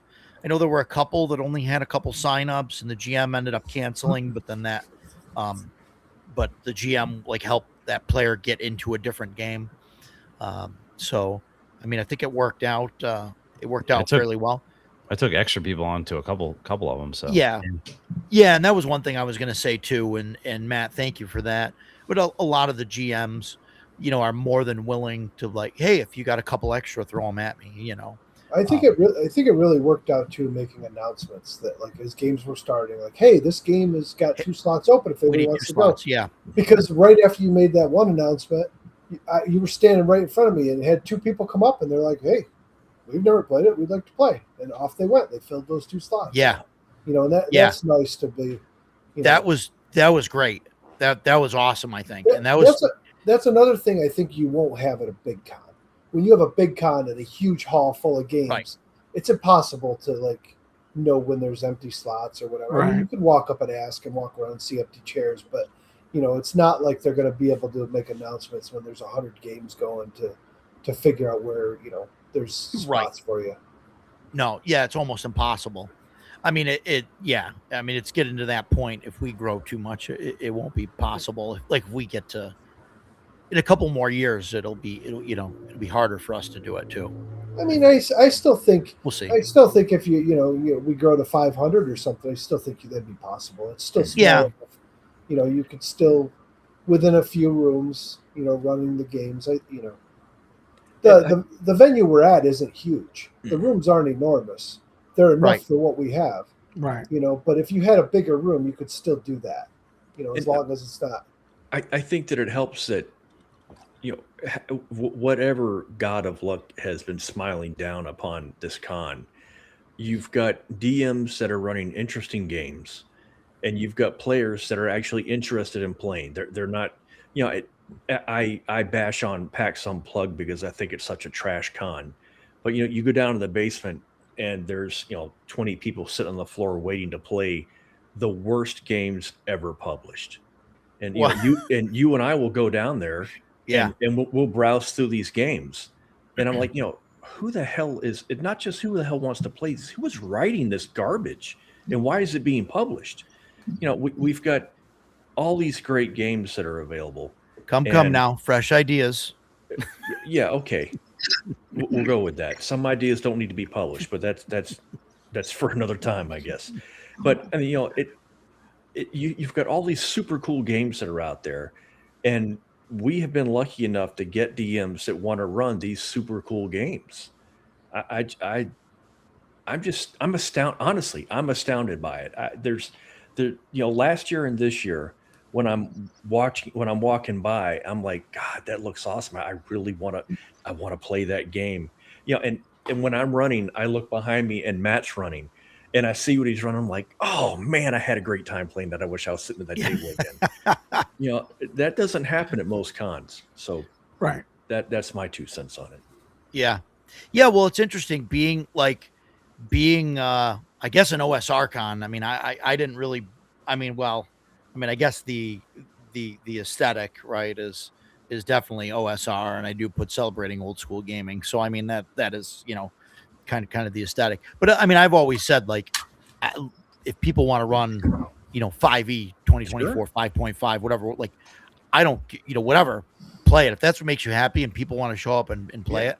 I just my whole goal was that people who are playing only that, like I want them to show up and I want them to play Dragonbane with Matt or BX with Tenkar, or even, Delta Green with Mike, or whatever, anything that just gets them out of their comfort zone a little bit, where they might say, wow, this is awesome. There's more out there.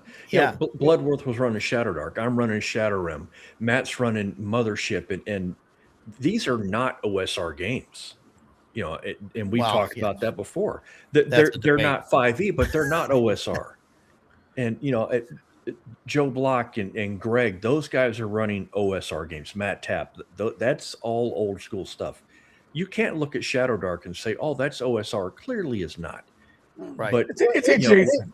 It's not. It may not be completely. It's not exactly based on OSR rules. It's not a BX clone. Sure, but it definitely has an old school feel to it. And it's influenced. It was made to feel like an old school game. Is Shadow Dark OSR old school revival? No.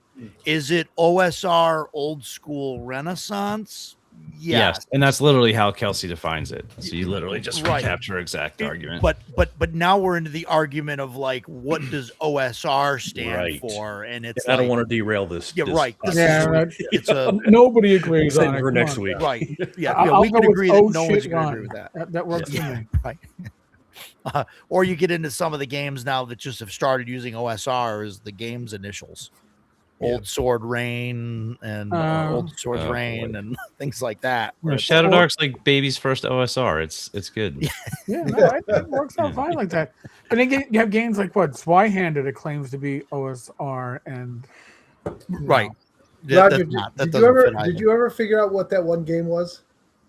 We even looked it up, remember, and it didn't say. They had two. They had a 2e book on the table. I talked to that guy. So I'm like, there was a 2e book, but then there were 3.5 books and something else, some other edition, and they were all on the table.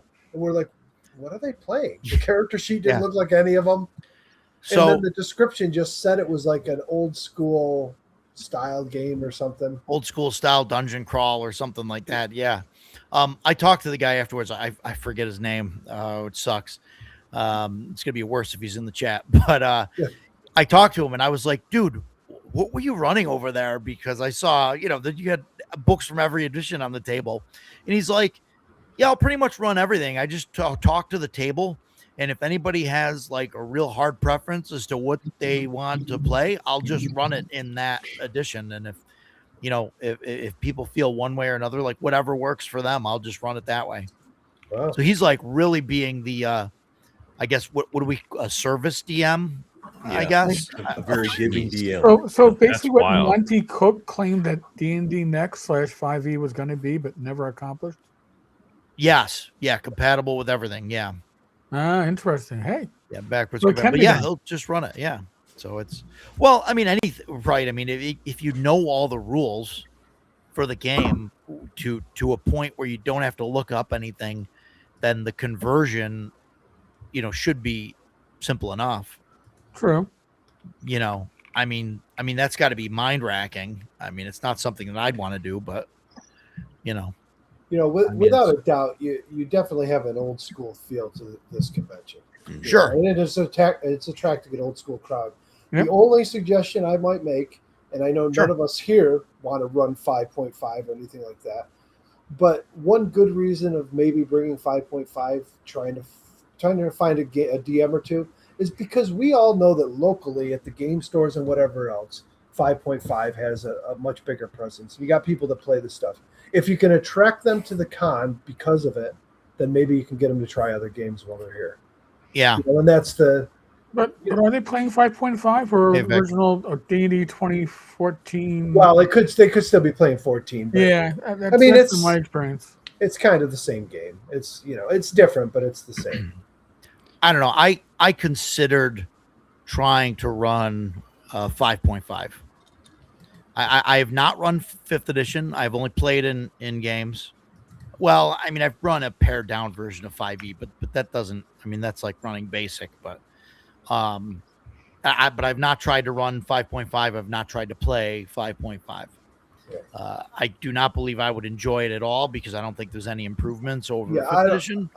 I wouldn't recommend. But I might try and run like the starter set. my idea was maybe reach out to some of the game shops that actually run game nights that are running 5e and try and get somebody to run it. Yeah. Because that might attract some new people.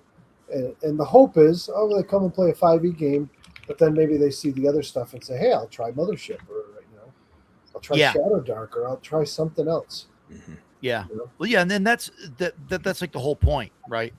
Like is to get people out of their comfort zones and try different things. It really does feel like 5e is a gateway. It's just some people never go past it. Never get past the gate. Sure. Most people don't. I think the overwhelming majority don't. Right. But I mean, and there's a reason, you know what I mean? But there's a reason everybody plays it. There's less people playing other things, or they're so fractured as to what we're playing. I mean, even at the convention, like, I mean, Tenkar's running BX, right? Like, who else is playing BX? I mean, Mike wants to run 2nd edition, right? I might want to run 1st edition. Or, I don't know. Or run 2E at a con. I don't know if I would or not. I might run something like OSE. No, but what I'm saying is there's like the 5e crowd, the 5e plus crowd, or whatever is like they have more numbers. They're more cohesive. Oh, definitely. Because there's a lot of people in the OSR that are like, BX is the different things, or Menser Basic is the game, or or one of their derivatives, and so I don't know, but. So one thing that I think is interesting about Shadow Dark is think about the last year of con games that I've played. So at Gamehole Con, I played a game with Harold Johnson. So he was the longest tenured TSR employee, continuous employment. He was running an old converted module that he wrote for BX in Shadow Dark.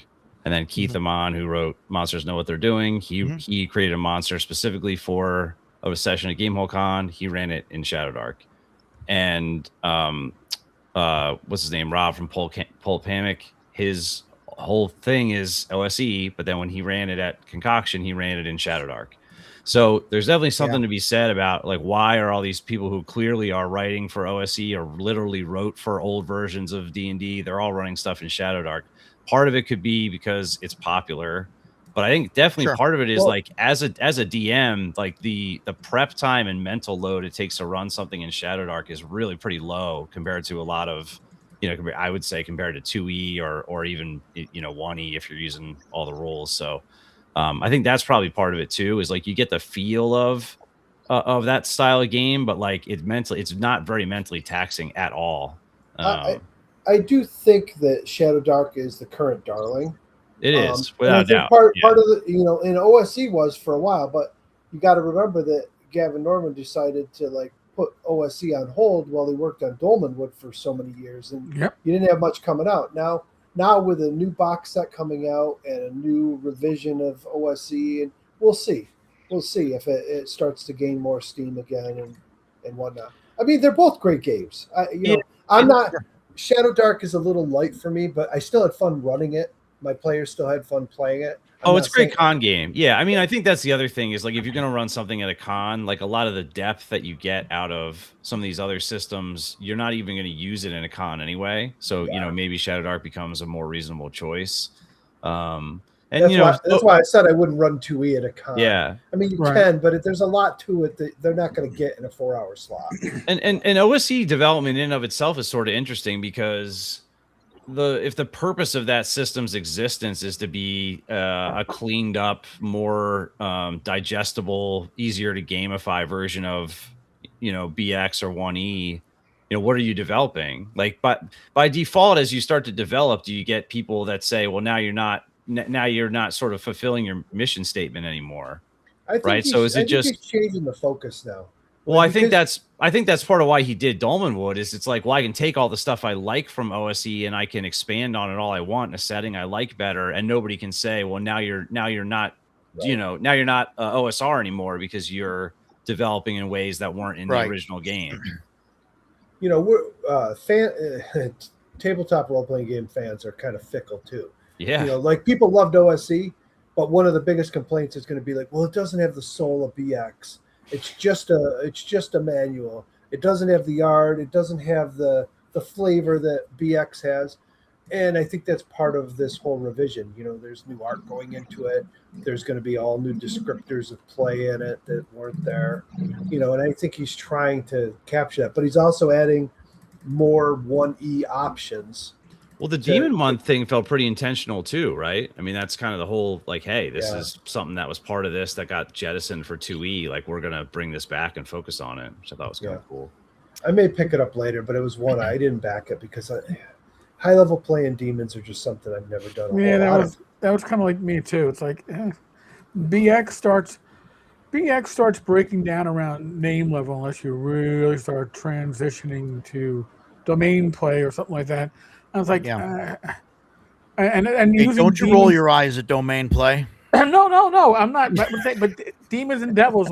When I ran that crap back when I was a teenager, it was only to give my players something like their overpowered character, something to destroy. Right. It wasn't a campaign element, and my goals out of running a campaign are different now than they were when I was 40 years. Sure. Oh my God, 40 years younger. Yeah. Holy shit. That's why I started staying 100 years. That's easier to say. Yeah. That stuff's cool to read and maybe hard to like table. It's hard. It's not easily gamified. So I get that. And at this point, with my Kickstarter background as a super backer, I have to be a bit more specific in what I back, and don't just go, "Oh, that's cool. I'll never use it, but it's cool." No, let me see let me see your cred, Eric. How many Kickstarters have you backed? All right, I'll have to look up the exact number. Give me a minute. We gotta get Vic. We gotta get Vic on a plane and get him out. Yeah, we gotta get him out here. Well, hopefully next year for CNY we can get him out. Next year I'm definitely running Blacklight. I'm gonna run Blacklight and Shadowrun. All right, you got to tell me when so I can not run something while I want to play that. I was about to say, that doesn't sound good. Cool. Okay. The good news is I haven't broken 700 yet. It's 681. Oh man! Oh boy! Oh no! He's got you beat, Roger. I'm at 657. Oh no, Rod, come on, man! You're phoning it in. Okay. Oh man! I'm sure you could find a bunch to catch up tonight. All right. Oh, look, he switched. No. I trust me. I don't want this position. Because, it's your channel now. It's your channel now. No. And before I answered that, I made sure Rach was not in the room behind me because already when packages come and she goes, "Oh, it's not from Amazon and it's heavy." Yeah, she knows. And then it's like, "Oh, I'm buying more perfume." I'm like, oh. My wife went to go to Ohio to go visit her mom this weekend while I was at the con, and she called me before she headed out. And she's like, I've picked some things up, and I'm like, that's fine. I may have spent some money at the con that I hadn't planned on spending. Yeah. So we're good. So Eric, so you're running BX now? Yes. Why BX over OSE? Well, I mean, I will use OSE at the table. That's fine. But I mean, if the videos I'm doing, I mean, listen, my original, and the actual print on demand. I have the original here too, but I got the print on demands because I wanted to see what the quality was, and it's actually quality. I'm surprised, and it's readable. Most of their print on demands have gotten pretty good. Yeah, they're a lot better than when they first started. Yep. But my eyes, by the way, are 59. I'm going to be 59 years old, and I can read the OSE rules at the table, but I probably can't read my original BX rules at the table anymore with the font and the faded letters and everything else. So OSE is just much more convenient, and it is, Ivory Pure, 99.4% pure, or whatever the hell Ivory is. You're really dating yourself there. Yeah, I know. But I mean, it hews that close. It just doesn't take even the liberties that Labyrinth Lord took. So it is really a great reference to run with at the table. So I don't have a problem with that. But when I'm doing my videos, I want to go back to the source material, which means that my second screen has a PDF I can always just throw up there, and that I can read. But Yeah, and I brought OSC to the table with me for CNY because I figured anything I need at the table is going to be easy to find in that book. Sure. Which was kind of true because I'm used to finding it now in the original BX rules, and now I got to figure out where it is in OSC, which is always but it's there. But yeah, better style, better layout. But yeah, if you're used to running out of the book, then it's harder to find. Yeah, and I know some people don't like the digest size books. I understand that. I don't have an issue. Great. I always liked them. I was a Traveler fan. Yeah, I like one of them. I prefer the larger format books, but they're okay. It's the thing is, like I've said it to these guys. You look at the OSE books, and it's not really wasted space. You look at Shadow Dark books, and it's like huge font and a lot of open space, and it just irritates me. I like that. Well, I think my old eyes I like it too. I think it's clean. I don't know. Yeah. Different aesthetics, but I think they both work. But then again, Shadow Dark is going for a different audience. Yeah. They are going for, admittedly, probably a higher priced audience because their books are generally like top-notch quality. I'm not going to say that they're, like James Raggy. You're not buying a James Raggy book necessarily for the content. You're buying it because people will look at it on my bookshelf and go, "What the F is that?" Yeah, and that's part of the joy. And James just does high quality printing out there in Finland. God help us for saying that. Vic's gonna do all his books in 3 columns with 6-point font from now on. Well, I'm sorry, Vic, 14 pages. I'll have to pass because I don't plan on wearing those like crazy professor goggles, just like in the read your 6-point font. What was somebody showed a character sheet? I don't know if any of you guys were there at the con. We were hanging around and they showed the character sheet and like all the character abilities and stuff. It had to have been 6-point font. It was awful. Like what was that? It was when Matt was handing us horse piss shots. Yeah, what was that? What was that game? It was awful. I had many BX character sheets that I handed out at the table, but it's BX, Yeah. Half sheet. These had about big paragraphs of info. Big paragraphs of about 3.5. Oh no, guys, you got. If your audience is people our age, you're probably missing your market. But hey, if your audience is those in their 20s who haven't screwed their eyes up yet, well, go for it. God bless you. Yeah. I don't know. I end up printing all the digest size character sheets on full size sheets of paper. Oh yeah. Because it's just better for me that way. I understand. So, yeah. Just the eyes aren't what they used to. So no, I was just curious. I know some people like running the old school stuff, or some people ran OSE because the old school stuff wasn't available, and now BX is readily legally available. Yeah, it's print on demand. Yeah. I don't know why they didn't have the basic rules print on demand until recently. They had the expert rules, but now you can get the basic rules. But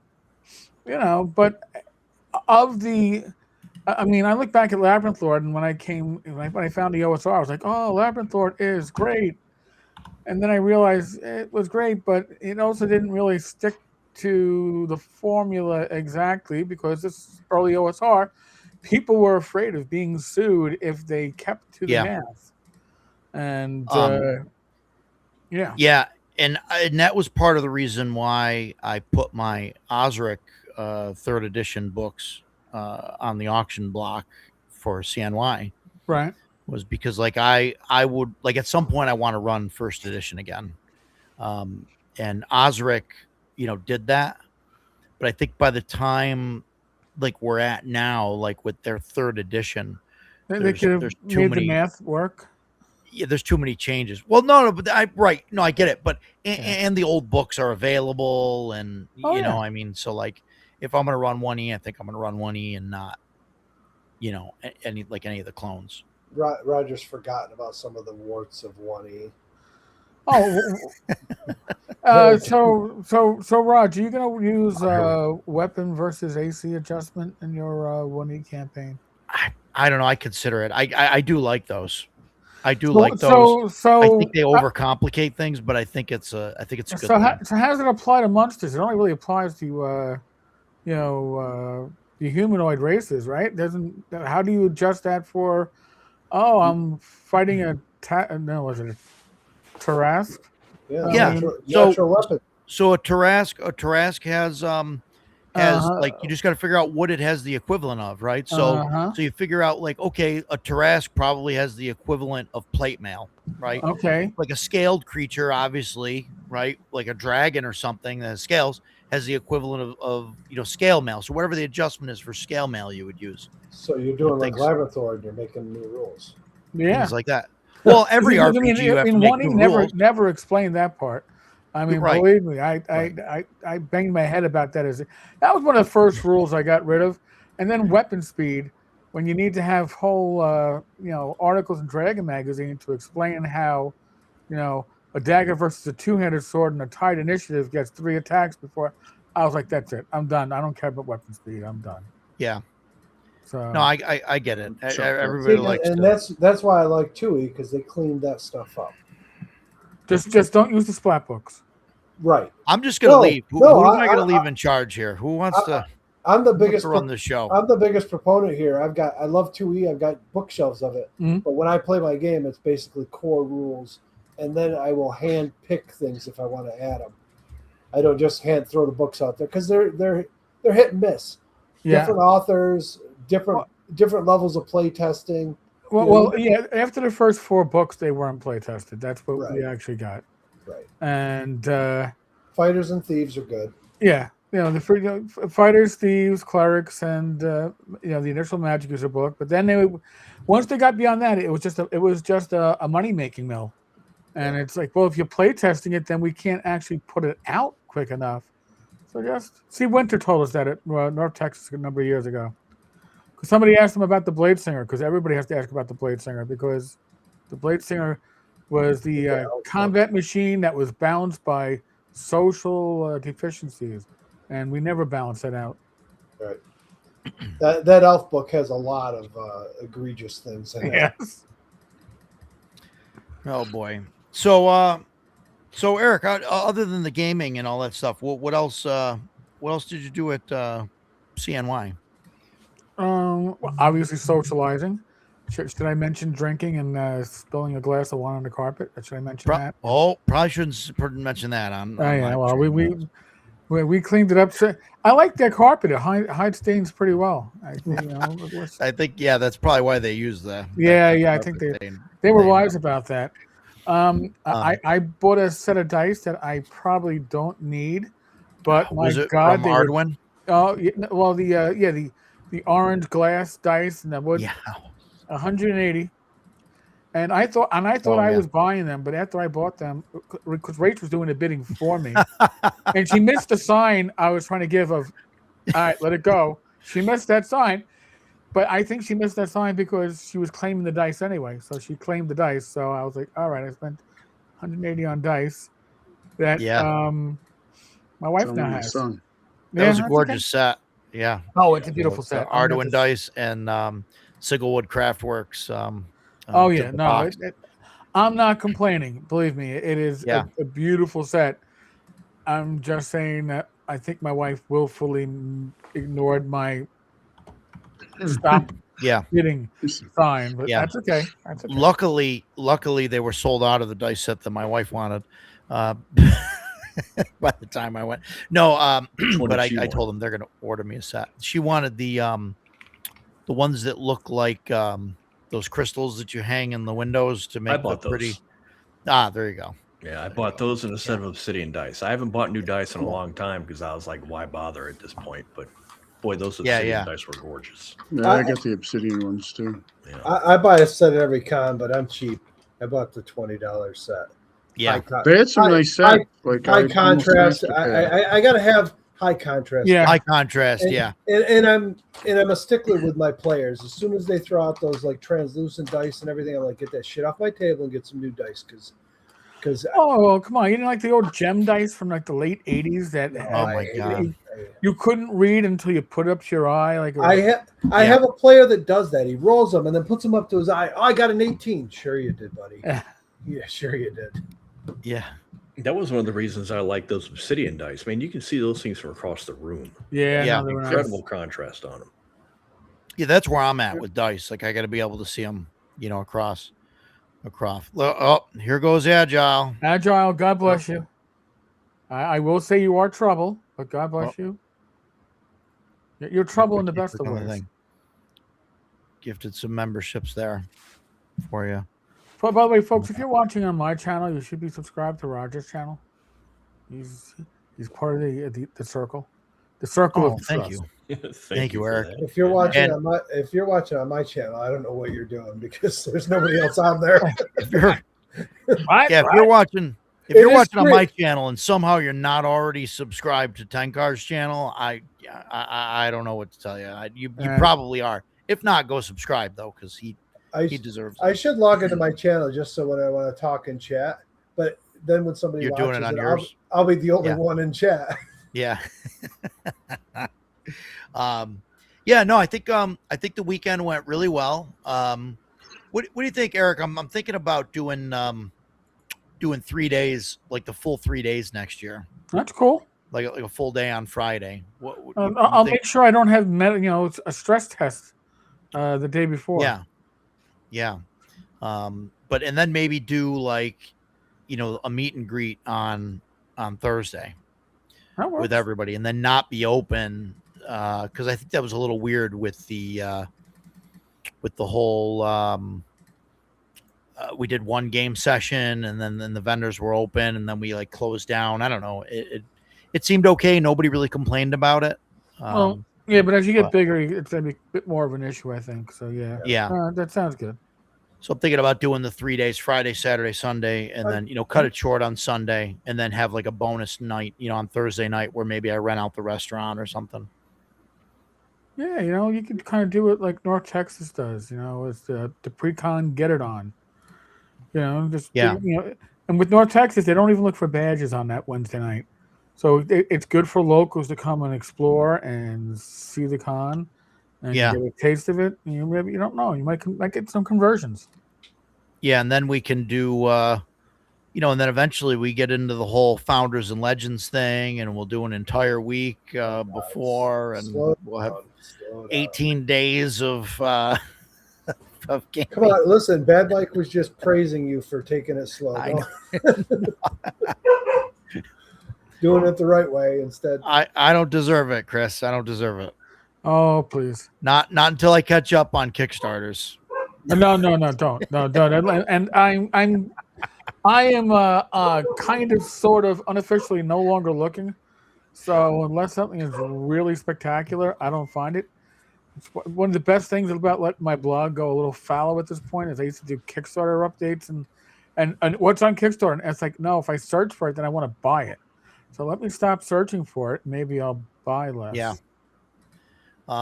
Agile wants to know what kind of stress test you had. It was the chemical, and the quick story is I'm driving back from CNY, at my doctor's office. The nurse calls and she's like, "Oh, the doctor wants to bring you in to update you on your results." I'm like, "Okay, can you come in today?" I'm like, "No, I'm like 120 miles from the city, let alone Long Island."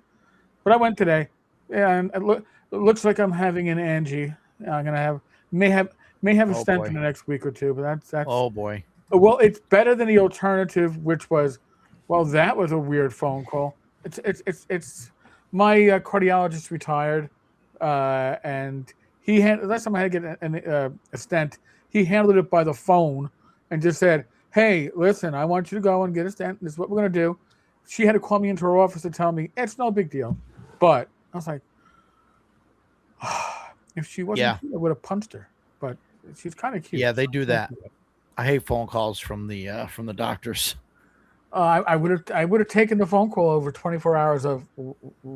Yeah, of what's going on. Yeah, what's going on? What are we gonna do? What are we gonna do for a movie next year, Roger? For a movie? Yeah. Wow, there's been a lot of great ideas that were thrown out there.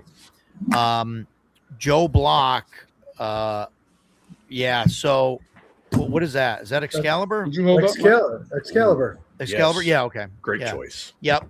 No. So that's. I'll even bring it if you want it. So that was on my list. That was top of my list. Conan the Destroyer. I considered Conan the Destroyer because obviously it's the sequel, but a lot of people didn't like that idea.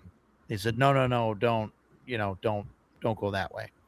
Yeah, it's a rough watch. You could play the movie Edgelord gave me. Yeah.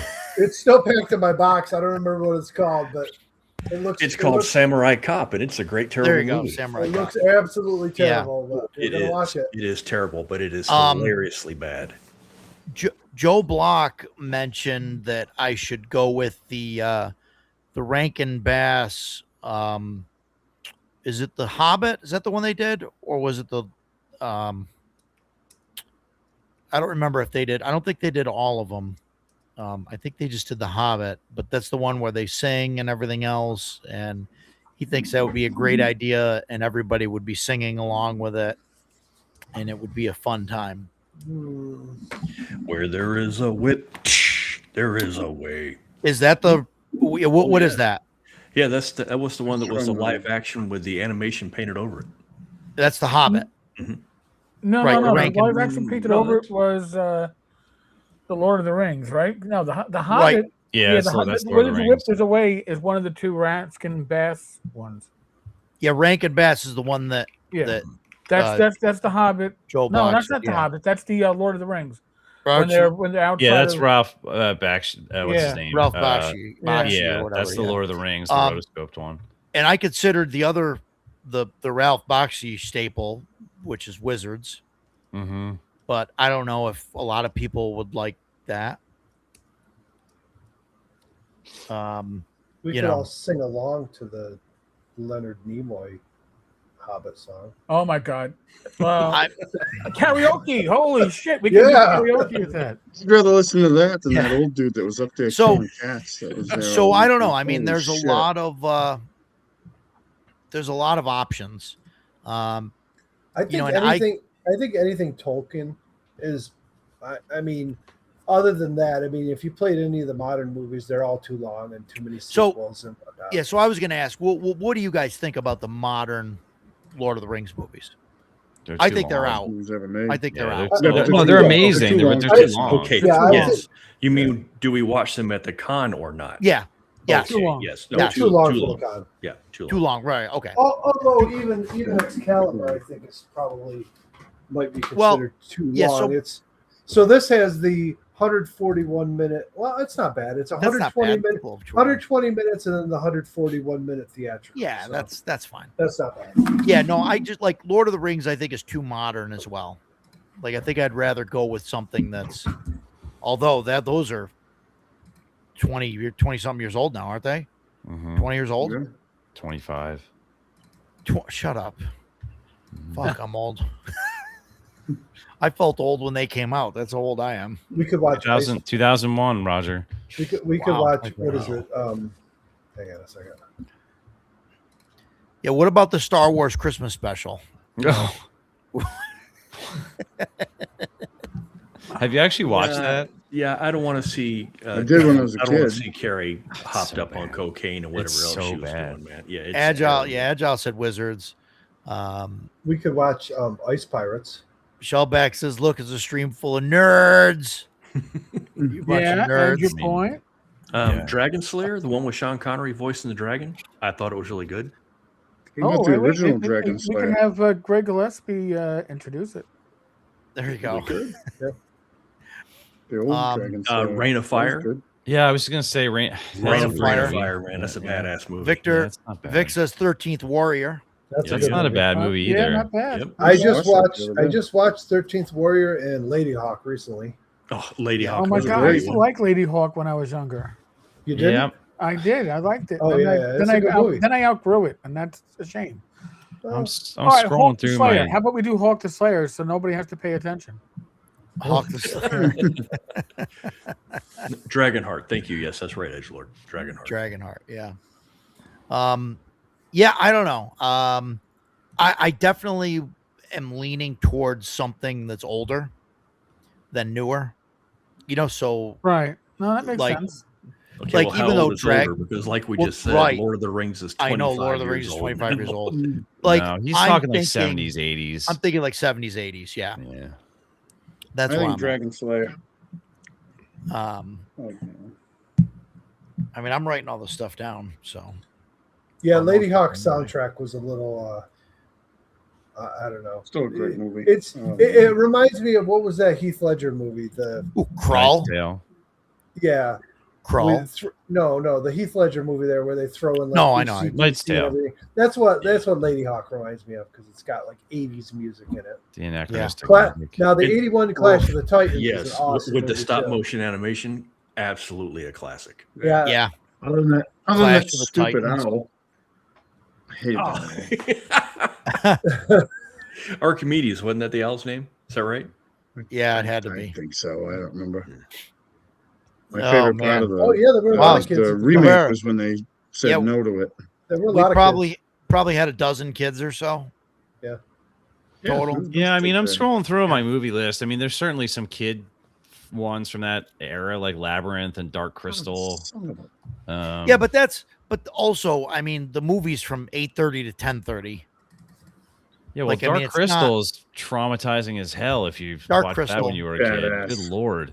I loved that movie as a kid. It's great, but it is very it's creepy as hell. Like, I remember being terrified somebody was going to kidnap me and like juice my soul out with some kind of weird gem, It's creepy as hell. Yeah, Dan is back. Creepy. Dan, weren't you in Denver still, or are you for a meeting or something, or I don't know. That's right. You had to take off. Hey, you want something old, Roger? We could watch Mazes and Monsters. I actually consider that, but I mean, I don't know. It was on a list a long time ago, and I was like, no, that's not great. No, it's not even a good movie. No, it's not even a good movie. I much want to make it like a drinking movie. We can just like, yeah. Oh my God. Make up rules for a movie we drink. We drink every time they drink, or every time what we need is a drinking game. Every time a song starts or something. Yeah, crazy. Any movie's a drinking movie if you try hard enough. Yeah. Once the Kraken comes out. Oh my God. Whiskey that bottle went way too quick. Avoided the Kraken. And then it didn't help that Dale from Duck and Crow, he poured out all those shots and said, "Okay, nobody's leaving till these are gone." I was like, "Oh, geez." Dan was like, "Oh, challenge accepted." Bad Mike's in the room. Mazes and Monsters, yeah. My ear trumpet. Thank you for the gifting the membership. By the way, thank you. That zoomed past. There we go. There it is. That's okay. So, yeah, cool. Yeah, the only thing creepier than the Puppets movie of claymation films. Yeah, I don't know. Contact 1997. Yeah, I don't. That's probably a no. Yeah, I mean, I saw some cool stuff but it's not fantasy. I mean, if you're really looking for like, Big Trouble in Little China, there's like, or Highlander's good. There's plenty of movies that are like adjacent, but OG Highlander. Yeah, Highlander's great. Oh yeah. Watch Van Helsing. Oh, that could work. Yeah. Roger. I mean, there's also like Legend and Willow. We didn't look at that Van Helsing. Yeah. Yeah, that's right. Willow. Willow's a good movie. I like Willow. Yeah. Willow's good. The Disney version of it sucked ass, but oh my God, I think we're set for a couple of years. It from the drive. Oof. Yeah, so bad they got rid of it. If you run Willow, I'm gonna run around the con all weekend telling everybody, "Get out of my way, Peck." Highlander CNY theme, hell yes. I don't think the new Highlander will be out by then. No, probably not. I'm okay with that. It might be all right. Or Army of Darkness. Army of Darkness is a great movie. Army of Darkness maybe, yeah, movie. That's a classic. This is my boomstick. I don't know. Adjacent. These fight skeletons, right? Yeah, it is, and it's actually right up my alley. Is to like how I like gaming anyway. Is just kind of crazy shit. So there you go. Well, it fits with the old school. It's very gonzo. Yeah. That's cool. Yeah, I don't know, Dan. I don't know if that's a good idea. I don't know.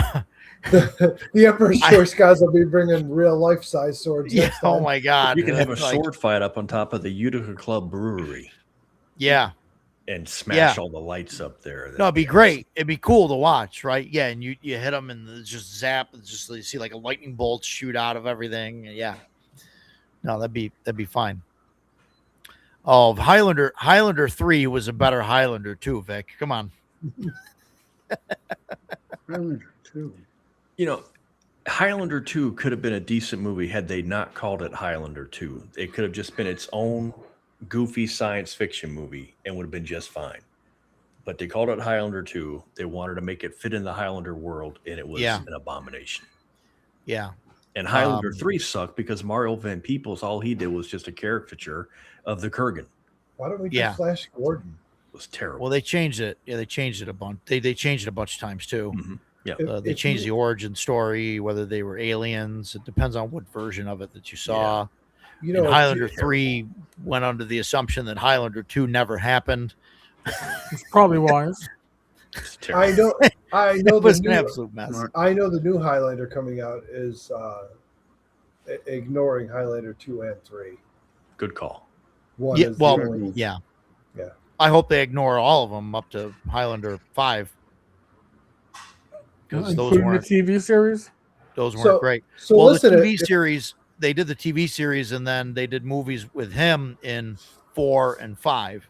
Him and Connor find each other in the fourth movie. They were TV movies, and and they have to like work together to kill like this bad guy, but Duncan is like super like no by the code, like only one of us can fight him because that's cheating, and then spoilers, they work it out, and only one of them goes on from there. Yeah, it was lame. There's only one Highlander. I don't fifth care about one, the TV series. The fifth one was worse. I actually liked the TV series. I actually enjoyed it. The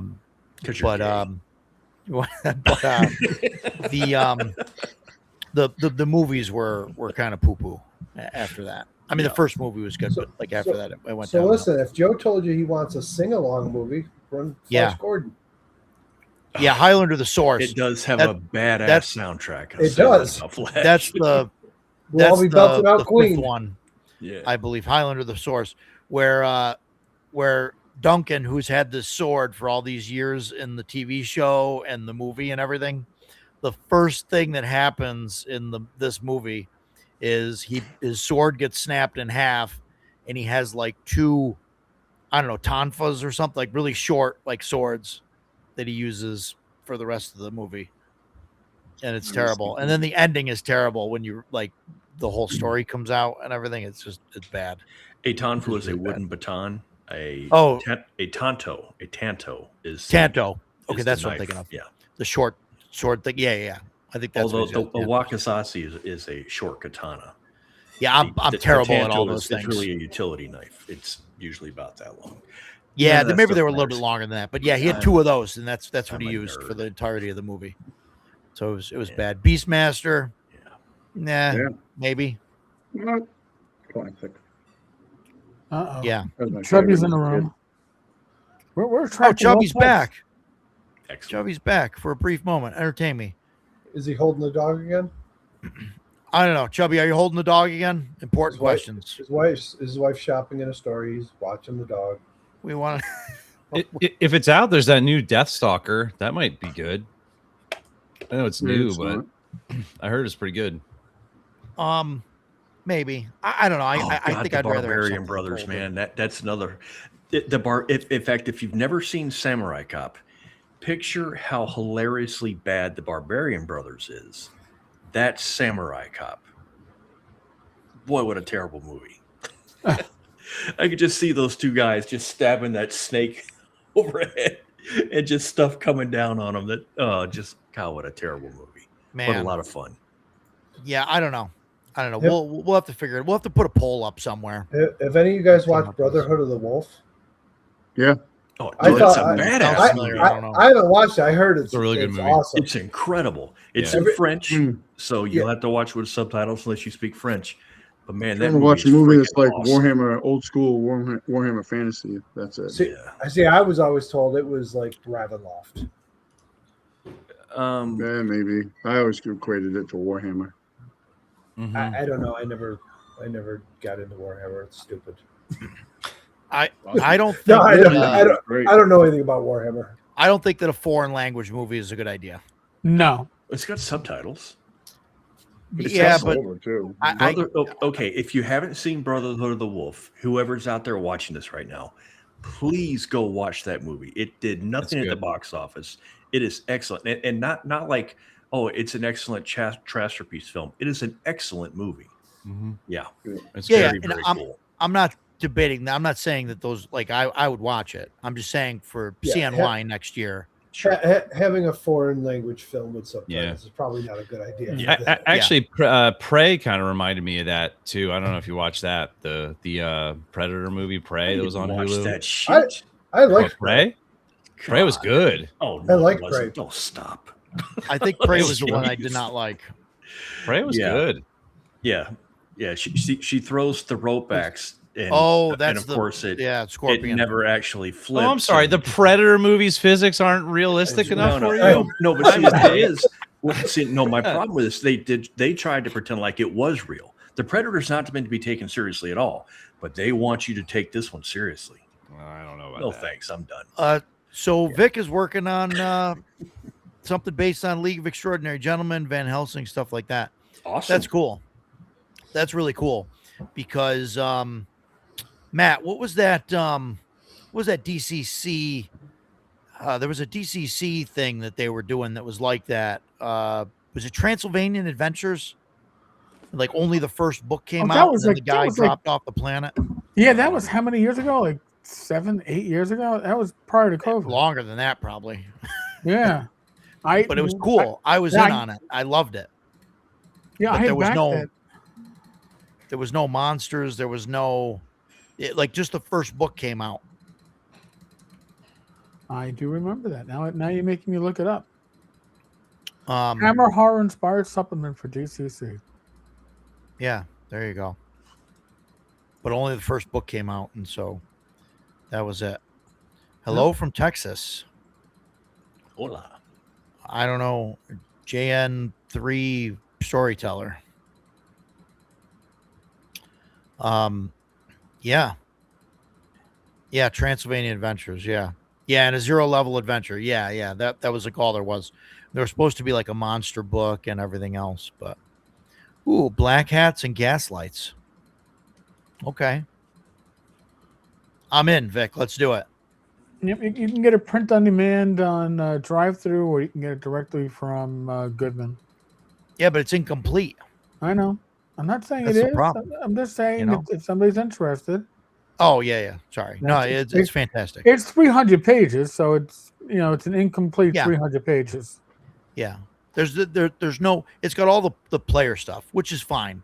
I mean, there's no like monsters and stuff. Which I mean, for DCC, you can use anything, so that works. But actually, I don't remember what there was for spells. The author has a note on the sales page. On its own, Transylvanian Adventures is playable for those who are looking to integrate spellcasters and more firepower to the polymath, or use more thematic adversaries. It will feel incomplete without a resource such as DCC. I apologize, I cannot deliver on the commitment of 2 more volumes in the series. Wow. Right. No, it happens. It happens. Yeah, well, listen, that's life. There's a Savage Worlds based game called Rippers, which is based on Victorian England, Jack the Ripper, that whole genre, which would be a pretty cool setting to play in. Yeah. So somebody was asking, who was I talking to yesterday? Man, somebody was saying, it was earlier yesterday that I should do ranked GMs, like I should give them an XP for every hour that they play. Oh, that was Bloodworth. Bloodworth is saying they do that at, is it ShireCon? They do that. I don't think it's Or Rising ShireCon. Phoenix, Rising Phoenix, maybe. Probably One Rising of the- Phoenix. That sounds right. They give XP to game masters, one for every hour. Yeah, it's that they Rising run. Phoenix. And then Does that. and it's just like to track stuff. And I don't know if you get something for it, but like after so many, you can like get to level, different levels, and you level up. And it's just sort of like a hierarchy thing. You know what I mean? You could be a level 2 GM, level 3, whatever. And so I consider doing something like that. I think it would be near impossible to do at like a really large convention, but at small scale, I think it's easy to just keep a spreadsheet, and do that. I don't know. Would you put the level on the badges? Yeah. Nice. Yeah. Okay. Yeah. Just to show how cool you are. There are people that will do it just for that. So people can, this way you could think show how much better you are than everybody else. I think the only problem with that is you might get people that are going to jump into games based on the GMs and skip over other games because, if you're a new GM coming in and you don't have any XP, people may skip you thinking that you're not very good or whatever. I don't know. That's interesting. You wanted to stay away from segregating. No, you're right. You're right. Other cons have leaned into segregating. Oh, if you're poor and you can't afford the top badge, you can't participate. Yeah. So no, I hear you. I hear that. Ranking GMs might lean into that and kind of, I don't know. It depends. I mean, it's you and I might see it differently, but some player coming in that doesn't know everybody and sees, especially if it's listed on their badge. Yeah.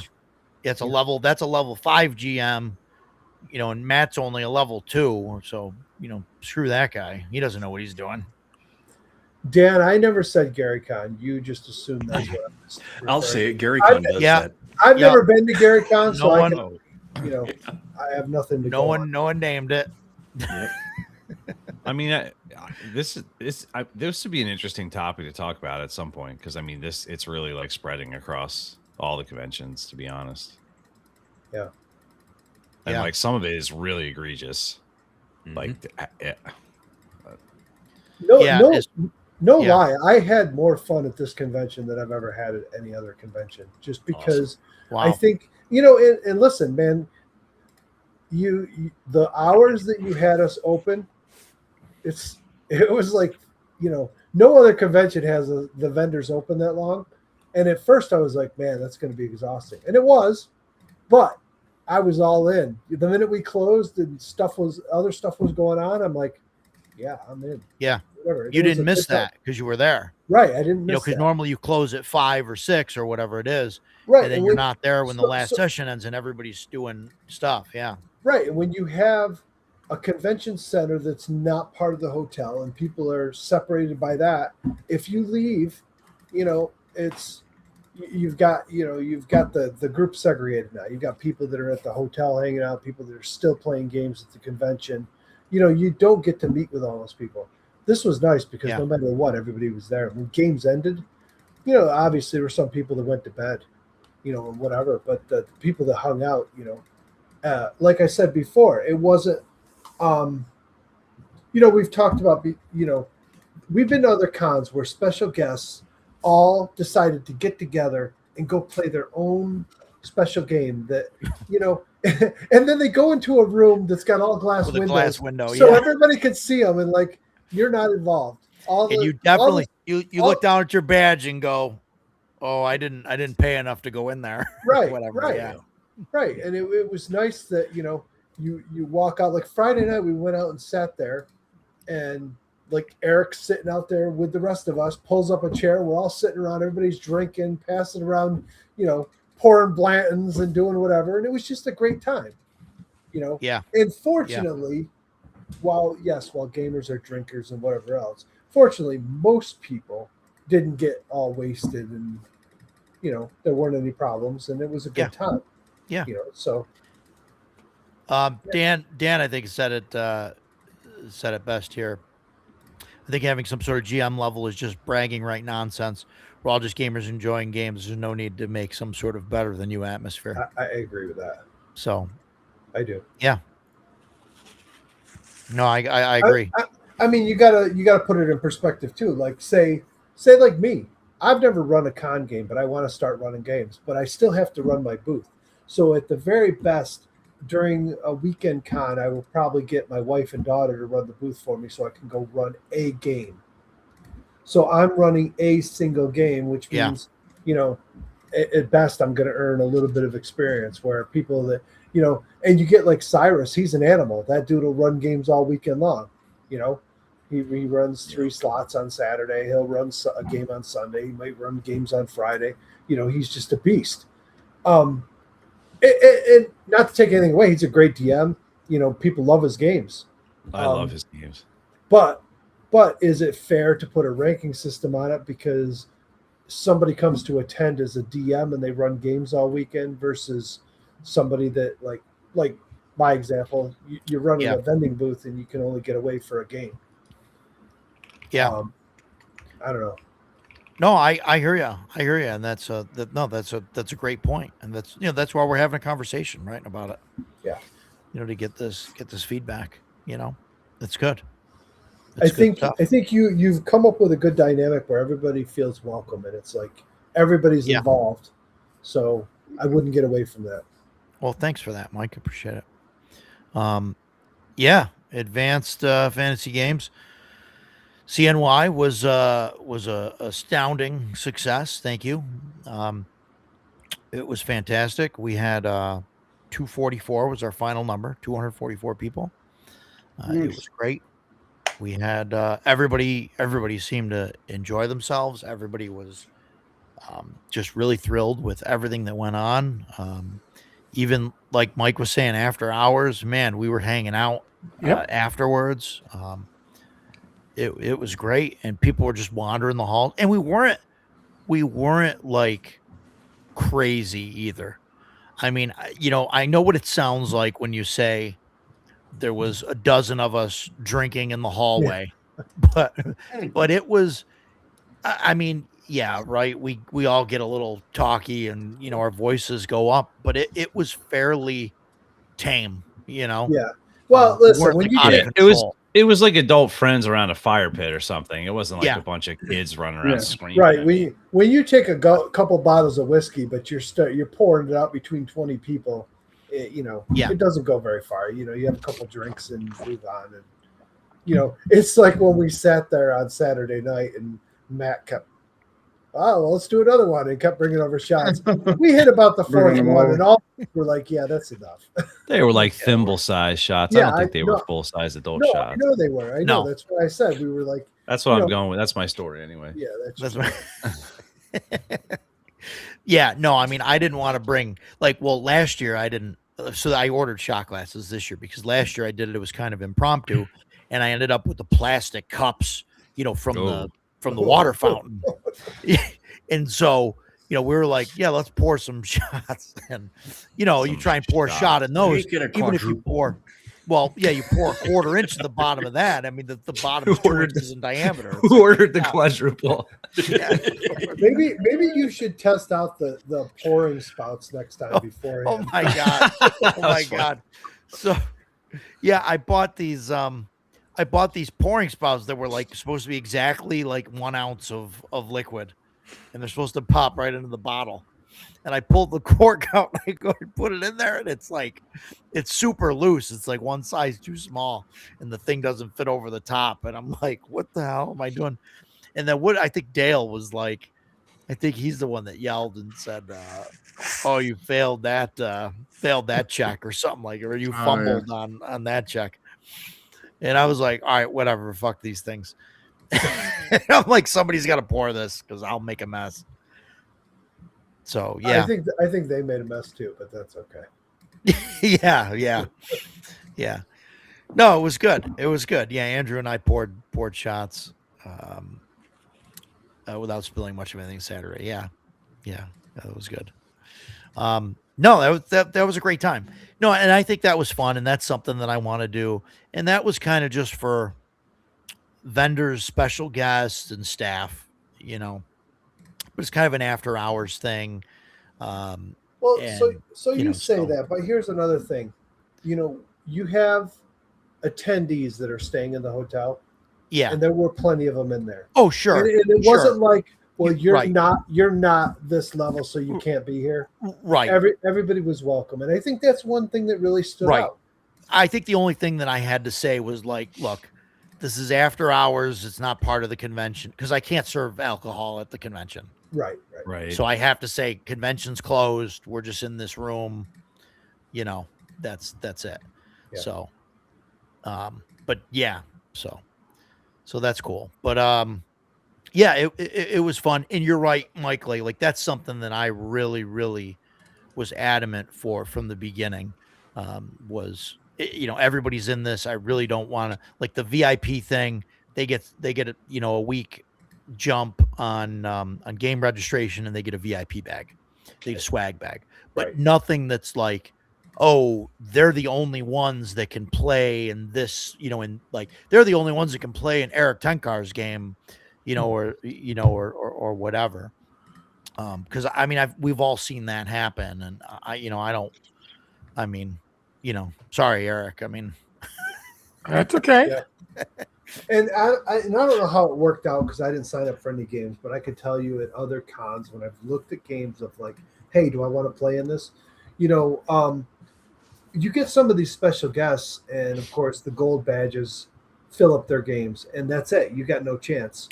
What would honestly be nice to see is like if, say, a special guest is going to run 3 games over the weekend, maybe 2 of them go up early, and then the 3rd game goes up after the badge is open for everybody, which gives other people a chance to get in with a special guest. Yeah. It's just a thought. I know everybody else seems to do it like, well, you're a gold badge holder, you're a platinum badge, you're a VIP badge, you get to do this. The rest of you suck. I think there's a way to do it on tabletop events where you can tell it to open up like a certain number or a certain percentage of slots. Talk to Dad Mike, because what they do at North Texas is, say a game has 6 slots, they'll put up 3 of them are open before general registration, but not for gold badges, not for silver. You basically you're tipping the con $5 for that early slot. So everybody has access to it. Nobody has to spend an extra $100 on a gold badge. If you want to get into a certain game and you don't want to wait till the rest of the slots open up on, in this case, April 15th, you just pay your extra $5 and, Yeah. So I think that's not a bad way to generate just a little extra. A little extra for the con, and you're not sorting people out by badge level, platinum, gold, silver, oh my. Not saying which con, Gary Con, but I'm just saying. Yeah. Well, it's not just that one. I know, but that's the one I hear the most complaints about from people. It's like, if you don't have a special badge, you're not getting into any of the games that you want to get into. Well, this kind of balance, and it's only 3 slots that can be pre-sold. So even if you don't want to pay $5 for a slot, when everything goes live, then you can be part of the Mad Scramble. Right. Or you get the thing where you can't be a part of, like, to continue what Matt was saying, like, you didn't pay, like you only get the 3 days, or you only get the 2 days or whatever. You don't get the bonus, you don't get this bonus day with the cool people or whatever, right.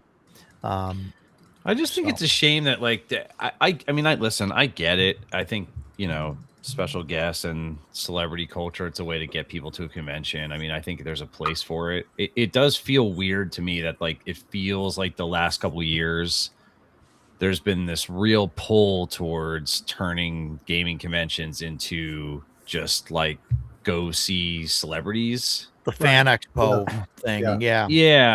I don't know. Maybe I'm just not the right demographic for it. I've paid to play with people I wanted to play with. I've definitely sought out certain, but like I've also played, maybe the people I'm trying to play with are a different type, because like Brendan LaSalle running something is like that gets me like excited, right? It's awesome, I'm not trying to find YouTubers or whatever. So it's like it's a different thing, and I sort of get that. You know, as like if I had a chance to play in the game with Kelsey, would I pay like $500 for some special badge to do that? No, I would never do that. So I don't know. I mean, I think it's good to kind of run counter to that, to really make the convention about, you know, playing games with people and not about like celebrity hunting. Yeah. And I do think if you stay with the all-inclusive type convention like you've been doing, I think eventually you're going to stand out in the crowd. People are going to, you know, that's going to be attractive to them and realize that I don't have to pay all this extra money just to come play an Eric Tenkar's game. Right. Or anybody's game. You know, and that's the whole thing. You know, certain cons, they have like the special guest dinner, and you get your VIP badge to, I don't know, have a pretty shitty cheesesteak with the cheesesteak. And no, I'm not going to say who that is. All me neither. And I live here, and I've said here are a bunch of places you could get one that isn't terrible, but it is what it is. Anyway, sorry, continue. Hey, Jeff. I'm sorry, but that was like pretty bad. But the thing is, people aren't going for the cheesesteak. They're going because they feel like, oh, I get to socialize with the special guest. Well, honestly, I was a special guest, and you weren't socializing with anybody because it was a room with like 200 people in it. You know, it wasn't intimate. CNY is like a smaller version of North Texas. There's no special dinner. You go to the bar or you hang out in the hallway in the case of CNY, and you sit down with a special guest and you share a drink, possibly out of a bottle coming out of somebody's bag. But in any case, you aren't separated, you aren't segregated. You don't have to prove, you know, well, I've got my special badge for access. No, you know, you are the same as everybody else. Again, North Texas, if you want to see somebody like Alan Hammock, go to the bar after gaming and then buy Alan a drink, and you'll have your ear talked off, and it'll be beautiful. Yeah. You know, same thing goes for CNY. That's the beauty of cons like that put the community first, and I mean, you don't want to lose money on it, but some of them are purely about profit, even if they aren't profit. But in any case, just, you know, throwing it out there. I do like the idea that you and I were talking about, Roger, about possibly renting out the bar restaurant. You know, and I had suggested it for this year, but it was obviously too late to try and even do something like that. But, you know, if you do the night before and just do, Thursday night, because you're not going to do Friday because they do their karaoke night and whatever else. And that would be my day too. Like that would be like my Saturday night. Right. Yeah. Thursday night for the meet and greet would be awesome. And just don't do a gaming slot. Just do it for the people that are coming in early, staying at the hotel. Hey, listen, man, if you come in starting at 8:00, the bar's open, the restaurant's going to do a late night menu, and we're going to do a meet and greet. So my wife had an idea that she wanted to try and do for this year, and it was kind of too late to do it. But she suggested doing like a taste of Utica type of thing. And so having like basically a small menu of stuff, like doing the chicken riggies, have tomato pie, on the chicken riggies, have half moons come in from like Hemstraws or something. You know what I mean? And like all the stuff that's kind of like local. Half moons are from Utica? So talk to me about tomato pie. So because like we have that here too. So I'm curious if it's the same thing. So it's like a bread that is cold that has tomato sauce on it. Yeah, it's like a cold pizza without any cheese. No, it's not. Yeah, it's like Parmesan cheese on top of cold tomato sauce, like a sweet. But it's not a cold pizza because it hasn't been heated and the cheese isn't melted through. The sauce is spread. Well, there's no cheese because there's no cheese. I know. I'm right. It's disgusting. Right. For someone who's never had a way to describe it, it's like a pizza, but it's cold and it doesn't have mozzarella cheese. So but if you come up here and say that, though, can we get a giant tray of Utica greens? And Utica greens. That's right. Absolutely. Utica greens. Yeah, stuff like chicken that. Chicken riggies are available in Utica, which are excellent. Yeah, they were good. Yeah, those are good. So that was kind of like the idea to like do that. But if I do that and I have them like make that in like batches or portions or whatever, now I have to charge something because I have to buy all that. So, I mean, is that bad if that? No, what's that? I think people, yeah. What are Utica greens? I'm not. Okay, so Utica greens. They're greens from Utica. It says popular Italian American dish from people. Utica, featuring escarole sautéed with garlic, olive oil, hot cherry peppers, prosciutto, topped with breadcrumbs, Romano cheese, broiled until crispy. They're it's delicious. really good. Yeah, they're very good. Yeah. They're very good. I would pay. I mean, for what it's worth, I would definitely pay for that but I like that kind of stuff, like getting to try the stuff that's local to a place. Yeah, and like I would pay for the special guests, the staff. But Roger, you could expand. You could expand beyond just Utica and just make it Central New York. Then you can expand to like Syracuse and but if you're supplying food for everybody, that's a losing proposition. I think you should be supplying snacks, sure. Hey, or have the hotel supply chips and dip or whatever, little stuff like that. But actual meals, no. Let the restaurant be open and let people pay for their food. You don't want to be, because you can't predict how many people are going to be there. Yeah. And I could sell I could sell it. If it's like an event you sell tickets for. Yeah. I just, I don't want you. Again, we're not worrying about the profit aspect. We're just, we don't want you in the red. I think Eric's probably right on that. Just you've got a restaurant there. You've got a restaurant there, right? Yeah. And they'll do Riggies and greens. And I can just bring in some tomato pie and right. If they're willing to keep the do a late night menu on Thursday, and just do a specific menu though. Yeah, just do their late night menu, the same one they do on Friday. Yeah, maybe. You don't have to change anything. Just do the same menu they do on Friday. They have a late night menu from 9 till close on Fridays. Yeah, just and ask them if we rent it out. Say if we rent it out on Thursday, can we get that? Same menu. Yeah, I don't know if Riggies is on that menu. That's I don't know. I think it was. But we can. I think it's on there. They had it on the regular menu. I don't know about the late night one. So they could probably do it. Vic, we're gonna have a discussion on the difference between tomato paste and tomato sauce. There is no. It's disgusting. Well, you don't like tomato pies?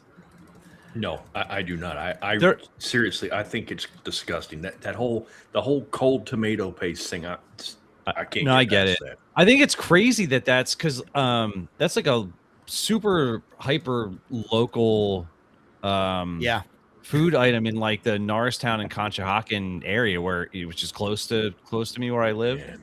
My old job was right in the middle of that kind of small circle of where this tomato pie existed, and we would get people, like any office that has a couple hundred employees or whatever, you have some people that are driving in from somewhere, and like once a year you'd do a luncheon or something and somebody would be like, what the hell is wrong with this pizza?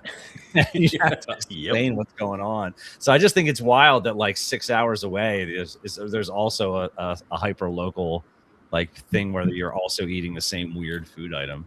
Yeah, that's awesome. I don't so Jeff says we need a dunk tank for Dan, but man, I wonder if we get a dunk tank, if people would pay like $5 for a baseball to dunk me. I would. Maybe. Or we see if we get like 10 card to volunteer and listen. If the money's going to help support the con, I think we would all pay $5. I think we'd all take our throws and our turn in the dunk tank. Yeah. No, that could be fun. And while they're up, I'll sneak behind the tank and hit the thing when they throw it, just in case they miss. Close enough. You don't worry about it. It's like horseshoes. Yeah. No. So that might be the way to do it. To see if we can get the restaurant out for Thursday and do. I think that's right. You probably just do it, have it open, and then everybody pays. Yep. And they just make it as they come out or whatever. Eric Tenkar. Yeah, of course, Eric Tenkar. Oh, yeah. Who else would want to dunk? Throwing a few balls.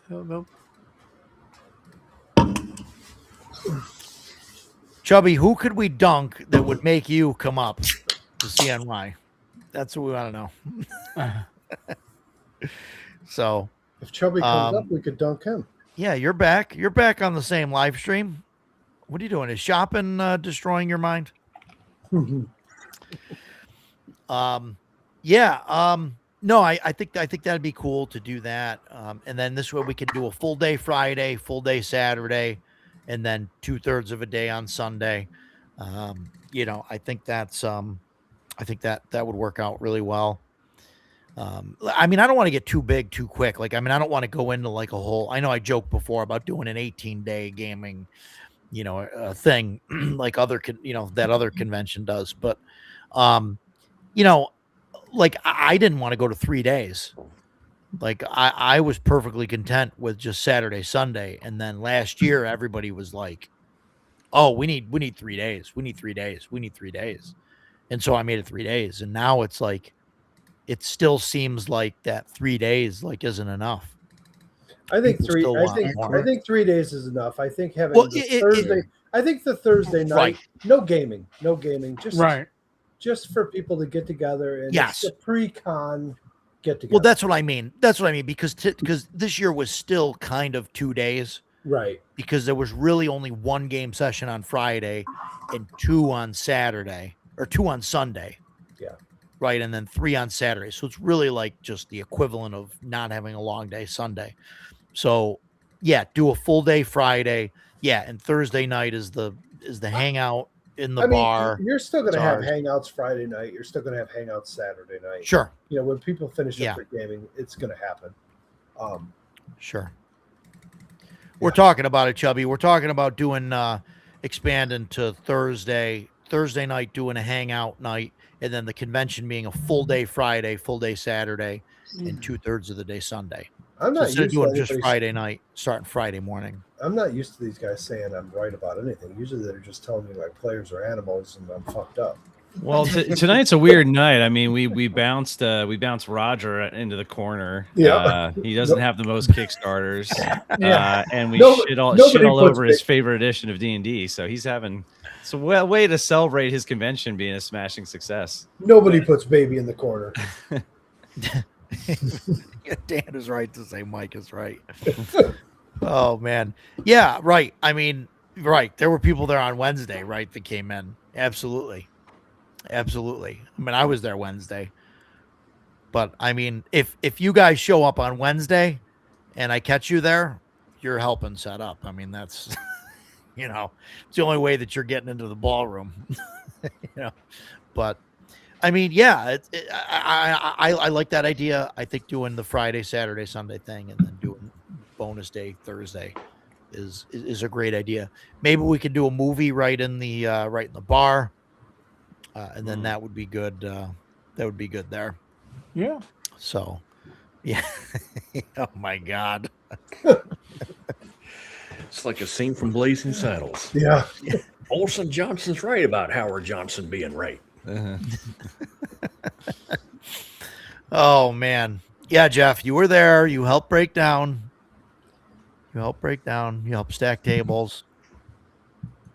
Yeah, I think it's going to be a good time next year, already in the planning. So we already set the dates. I believe it is the 11th, 12th, 13th of June. Let me fast forward through the calendar here. Yep. Friday, Saturday, Sunday, the 11th, 12th, and 13th of June, 2027. That'll be that.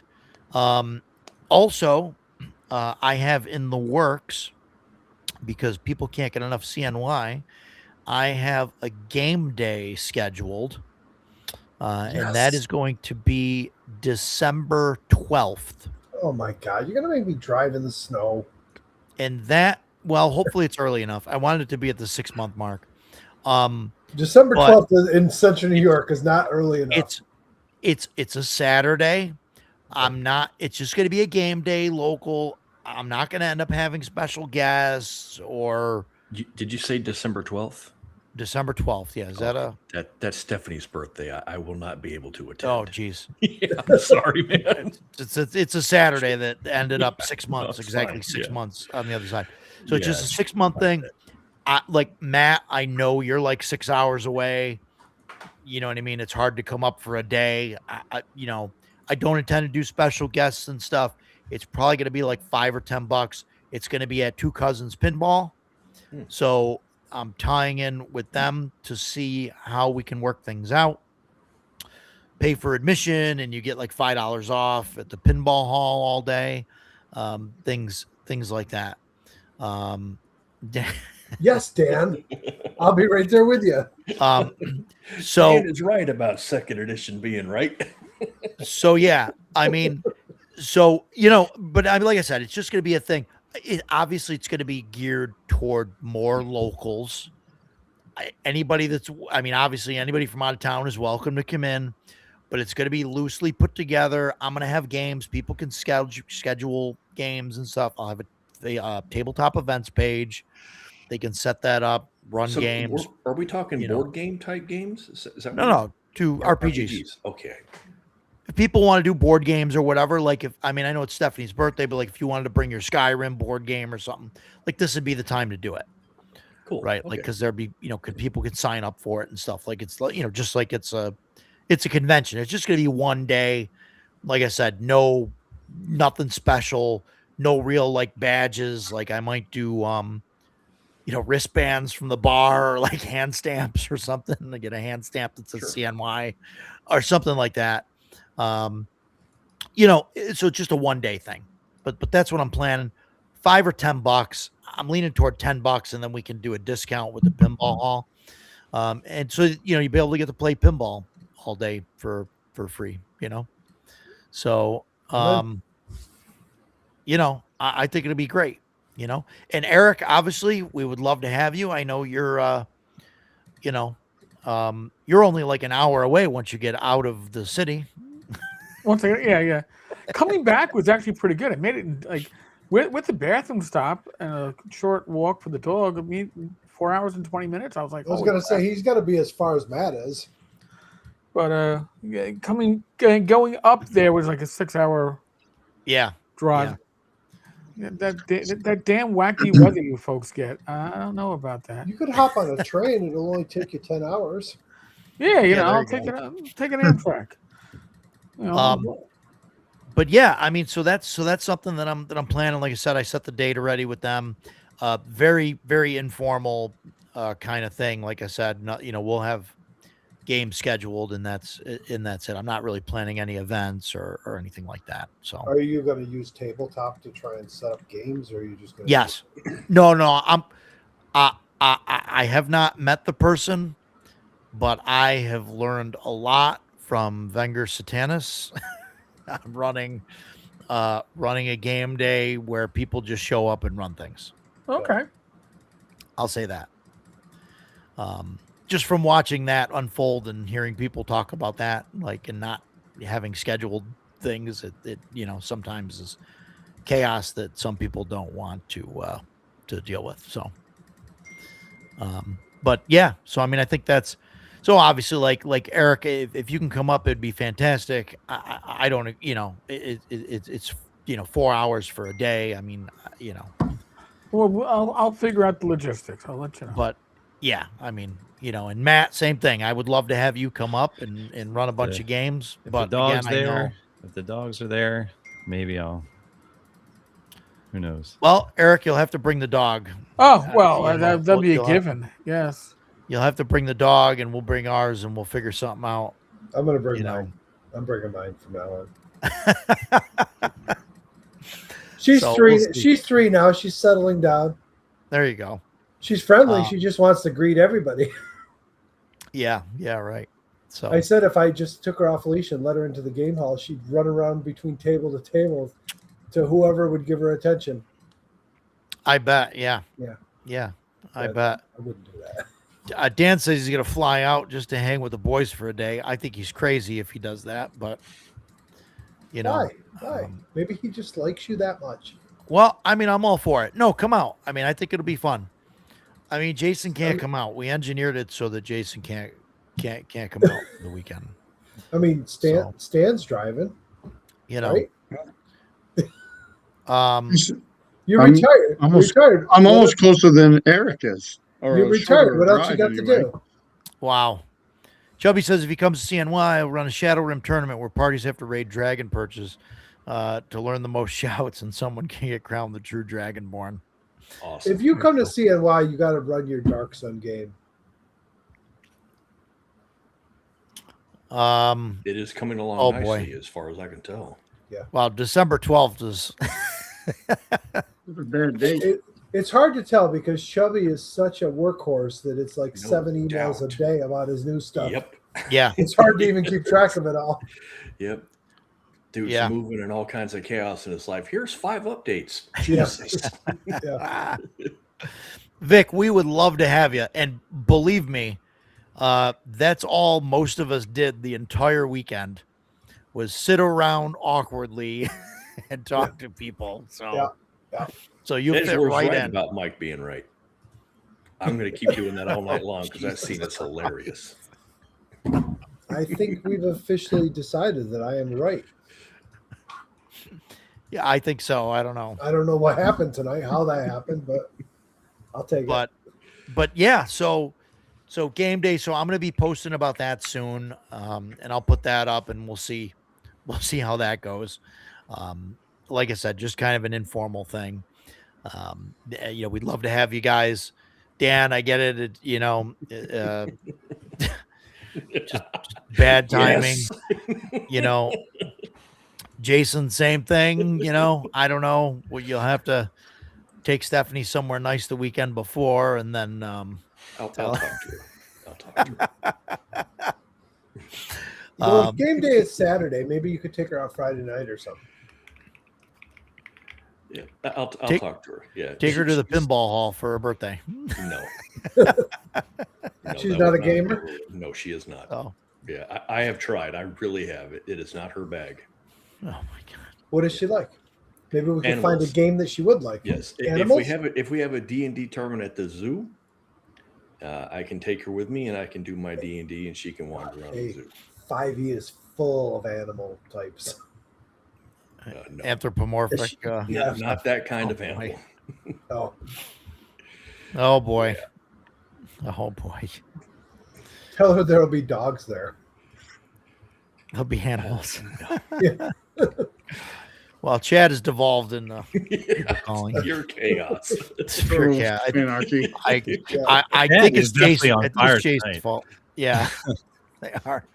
I think this time is Jason's fault. I'm not quite sure, but thank you. But I'll give him credit for it. So that's where somebody was supposed to say they think I'm right. No. See, that doesn't sound like us. It doesn't sound right at all. That's true. Yeah, we run Shadow. How did that ever happen? We gotta get Chubby up here. Chubby said he'll come up here if the Shadow Sun Kickstarter hits 100K. So nice. So I know we're gonna make that happen. Chubby does North Texas, right? Yes. I know they're a week apart, but it's just 2 weeks of your life. Yeah, you know. Yeah. Yeah. So we got about 3 hours down. I think we had a great focused conversation about conventions. Well, I mean, it really stayed on topic of conventions. Yeah, most of the chat was. We did. Most of it was. You know, it was good to get Jay on earlier. Oh yeah, that was cool to get him talking about some stuff, and it was great to see him out at the convention. Eric, thank you for coming out, you know, to the con, and thanks for joining us here tonight. I wouldn't miss it. So, you know, yeah, no, appreciate that. And now, of course, my daughter and all her friends, like you don't have any excuse now because oh god, no, they want to see the dog. The dog didn't want to leave. We drove off, and she was like, "Oh." It's like, where are we going? No. Yeah, all these fun people, right? There's people here. Yeah. Yeah. No, it was an absolute blast. Absolute blast this weekend. And I'm not kidding. I told you this before, but this was absolutely hands down the most fun I've had at a con. I usually go to work, right, and as soon as the vendor hall closes, I pack my shit up. I go back to the hotel. I have a couple beers. I go to bed. Yeah, because everybody's spread out. You don't get to see all the people. This time, I went. My daughter was with me, but she, when we closed up, she brought her laptop. She went back up to the bedroom, hooked up to the Wi-Fi, and she played Overwatch with her friends. Yeah. So I was like, I'll be up in a few hours, and I went down and I hung out with everybody, and it was a great time. Yeah, and that was really cool. It was really cool to get to see some of the vendors and the vendors, the special guests, the GMs, everybody just hanging out. You really don't get that experience at bigger cons. No. So this was my son. He's never been to a convention before, and he didn't play a single game, and he had a great time and wants to come back next year. Yeah. Like he was talking about he's like said, oh man, it was so much fun just hanging out with everybody. And the whole time, even when we were working our tables and stuff, like Mike and his daughter and my son, we're all just hanging out, shooting breeze, and Jason was hanging out with us, and it was great. Yeah, I'm gonna be sad if you move your spot next year, Stan. He said he goes, the only downside to moving it is that we won't be right next to Mike. And that was actually really nice because we had somebody right next to us that we got to hang out with the whole time. And I'll save a spot for him in Shadow Realm next time, so he has a seat. Yeah. He was like, he's fine. I actually had to question him about it a little bit on the way home because he had opportunities to play games, and he was like, "Nah, I'm all set." And the dropship guys invited him to play because he bought a book off them and stuff, and he's just like, he's not a big fan of big groups. Even when like my table had like 7 or 8 players, he was always there, but like it wasn't his favorite sessions. It's a little too chaotic for him sometimes. I get that. I try to keep it. I like 4 or 5. And I think I capped all of them at 5 kind of, but I brought like 6 plus pre-gens to everything just in case we needed to have spots. But I had my way. I think I had the Delta Green set at 4 and the other one's at 5. I think that's kind of the sweet spot. When I used to run my home 2E games, I'd have up to 9 players. We were all friends, so it was okay. But I couldn't imagine doing a game that big at a con. I would rather have like 4 or 5 players at most. I think that's a good sweet spot. Yeah, because it gets mine at 6. I do not want more than 6. Yeah, it gives you enough to be able to involve everybody. You can actually, if somebody's quiet, you can actually direct the action towards them. You start getting up to 9 players, it's like, it's easy enough even for the DM to get lost on, who's doing what. Chubby played 10 games. He played in 10 games at North Texas. Oh yeah, he was all in. Smokes. Yeah. Well, that's 4 days, right? Eric, I don't want to hold you up. I know you said you've got a hard out at 9. So, if you got to go, I know it's a couple minutes yet, but I don't want to. Well, by the way, I'm the outlier because I run with as many as 12. I can do 10. But I got to be using a light system, Swords and Wizardry Light or BX. Yeah. And generally speaking, if most on Sunday it was a little bit quieter in the room because there was less tables running, but if it's a full room, I stand for my whole session, so I can walk around the table, I can engage people, and I've had that. You got a quiet player, you walk right up to him, you talk to him. You can do that, but I couldn't. I couldn't if I was running like 1E. Or something of that complexity or more. I'm probably hard cap of 8 and preferably 6.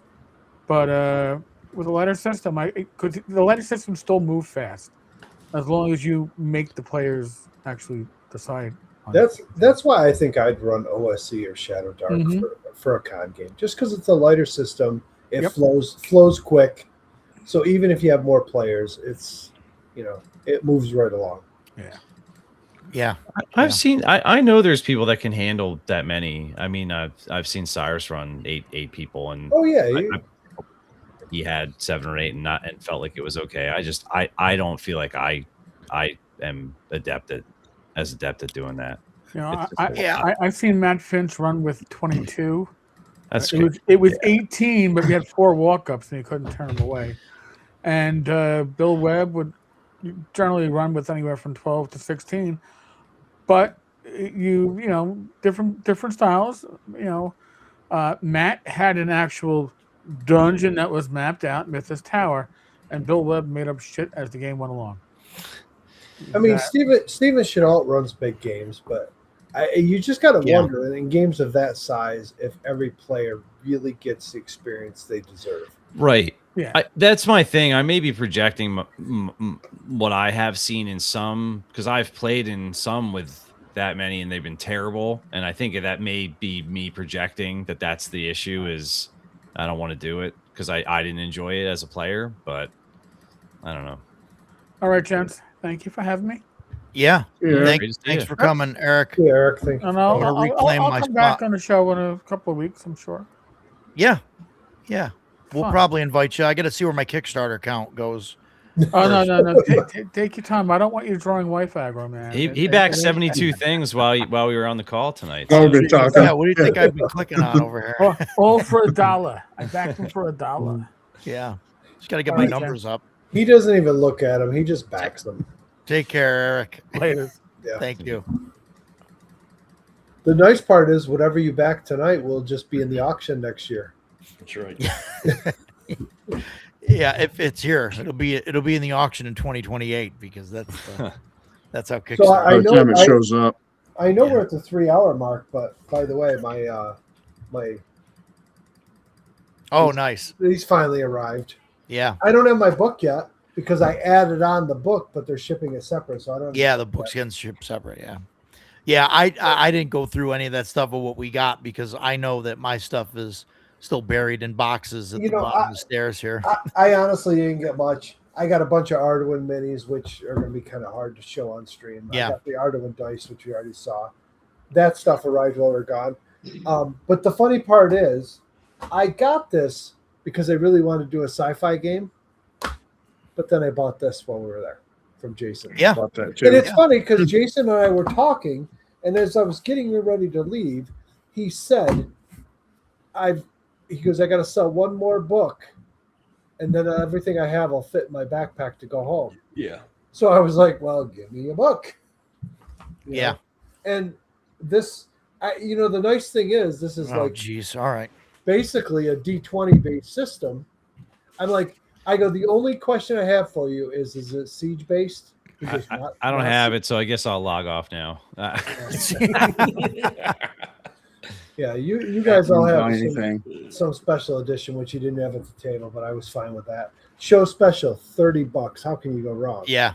Yeah, no, that was good. Yeah. Prices are good. So. Yeah.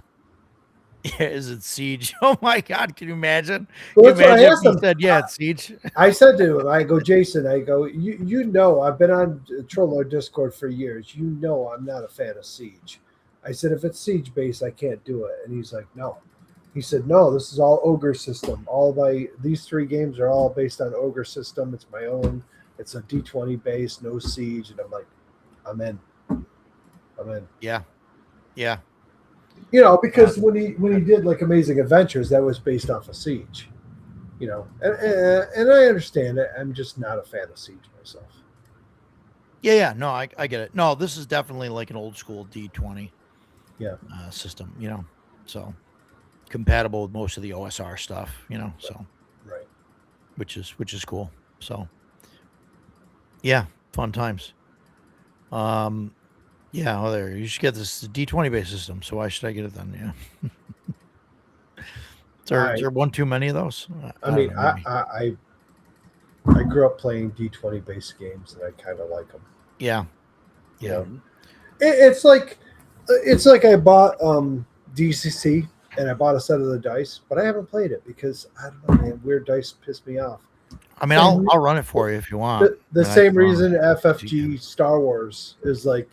I know Jason hates it, but I mean, I had fun playing it, but the dice irritate me. Yeah. Yeah, but like a D14 and a D16 is easier to grok than like correct the crazy symbols. I mean, I don't think it's quite I mean, I get what you're saying, but yeah. the symbol-based dice irritate me when I actually have to think about it and figure out what they mean. You know, I should be able to just roll it and there's a result and I'm good to go. Yeah. No, I don't know. I guess I get the DCC dice thing a little bit, but like they're so readily available now, and No, I they're have a set of so them. easily They also easily don't even- like used. Like you got a D16, roll a D20. If you roll a 17, 18, 19, or 20, roll it again. I mean, it's not, you know. They also don't even come up and play like all that much. I mean, like Right. certain classes will, like the halfling and dwarf will, because they have built-in abilities that use it. But like, I think the dwarf is like one of the least played classes in that game anyway. Yeah.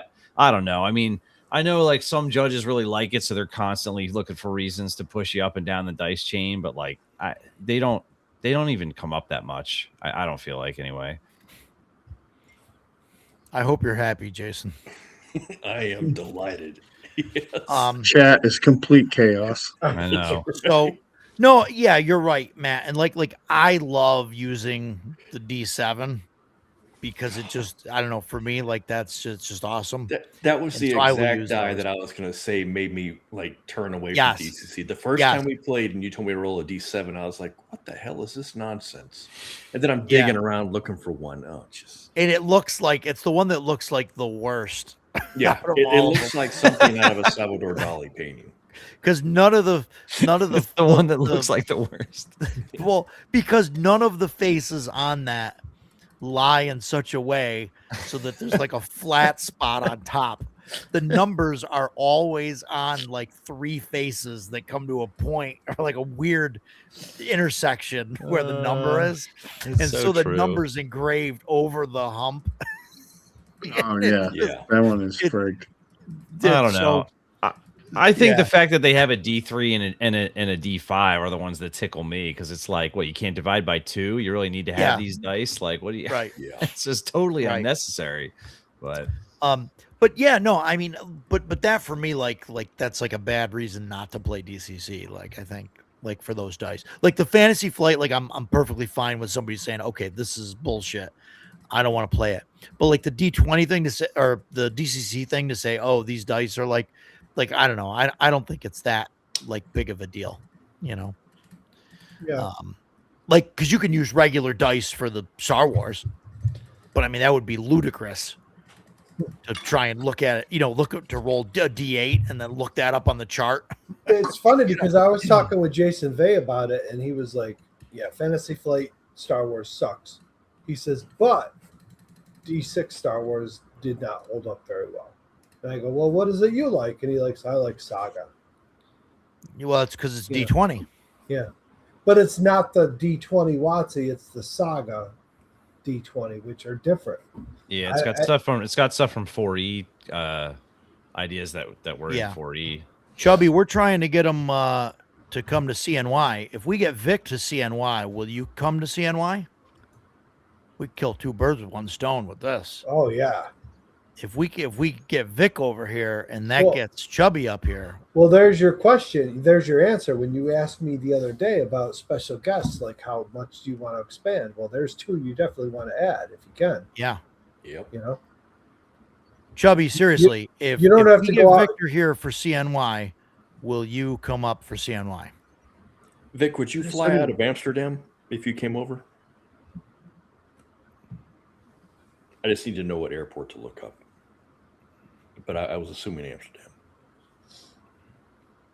So, and don't worry if you need a ride to the airport. Roger will just grab me at the last minute. I'll just volunteer Mike to do it. Yeah.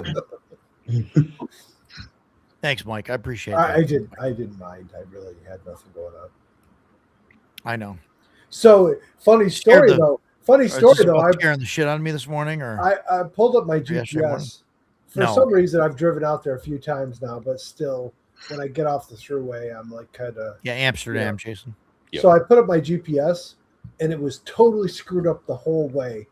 So I'm driving down the thruway, and my GPS is showing me like half a mile off the thruway on some side road, and it kept telling me to return to the course and everything. The whole way there, it did that. It wasn't until I got there and shut my truck off And then when I restarted it, the GPS worked fine. But I'm like, I know this is gonna be one of those days. Yeah, like put you 60 feet over onto like Route 49 or something. Yeah, yeah, it did it the whole way there. I'm like, dude, shut up. Oh man. But, and I don't know who the other guy I took was. Who was that? What's his name? I don't know him. Chance. He's one of Matt's friends. Yeah. Okay. Yeah, I ended up taking him to Destiny. You guys must have told him about it. Took him there. He was going to go watch a movie and hang out for the day. And his flight wasn't until 8:30 at night. Yeah, I didn't realize it was that late. Yeah. Yeah, so I dropped him off at Destiny. And he was going to take an Uber to the airport later in the night. Yeah. Which isn't far from Destiny. It's doable. Yeah. It'll also help if a year from now, if we're not bombing the crap out of Iran. Not that I'm saying we should. Yeah. All right. Well, Chubby, I mean, let me know if we get Vic here, if we can get Vic here, then if that gets you up here, that would be cool. We could make a week of it or something. Mm-hmm. You know. Did you hear the part about the tomato pies? Yeah, there's tomato pie. There's tomato pie up here. That doesn't. I'm relentless. That doesn't get Chubby, you there. Nothing. You know, honestly, like I know a lot of people, and we talked about this a little bit earlier about like celebrities and stuff, and how the conventions are turning into celebrities, and celebrity things and fan expo stuff, and all of that. And like, there's really only a short list of people that I want as special guests, and like, they're people that. Not that I want to come because, I can say, oh, these guys are a big draw and they're going to be, they're going to bring in people or whatever. Like, I want people that I like, that are fun to talk to, and that make fun products or good, really great products that we want to hang out with and game with. And, I think that's, and like I said, it's a short list. And Chubby, you and Vic, you guys are both on that list, of people that we've talked to that I'd love to get here, and that's really what it is. I told you, there's one other I'd like to see, and he wants to be here. He's stated that he wants to be here. It's just a whole North Texas thing, but it's not going to change. Yeah. So yeah, I'd like to get him here, and that's Jeff. Yeah, thanks, Dan. Because I mean, I don't know anybody at the con that wasn't like, when you talk about OSR games, Hyperborea, and I think perfect. He'd be a huge. We got him.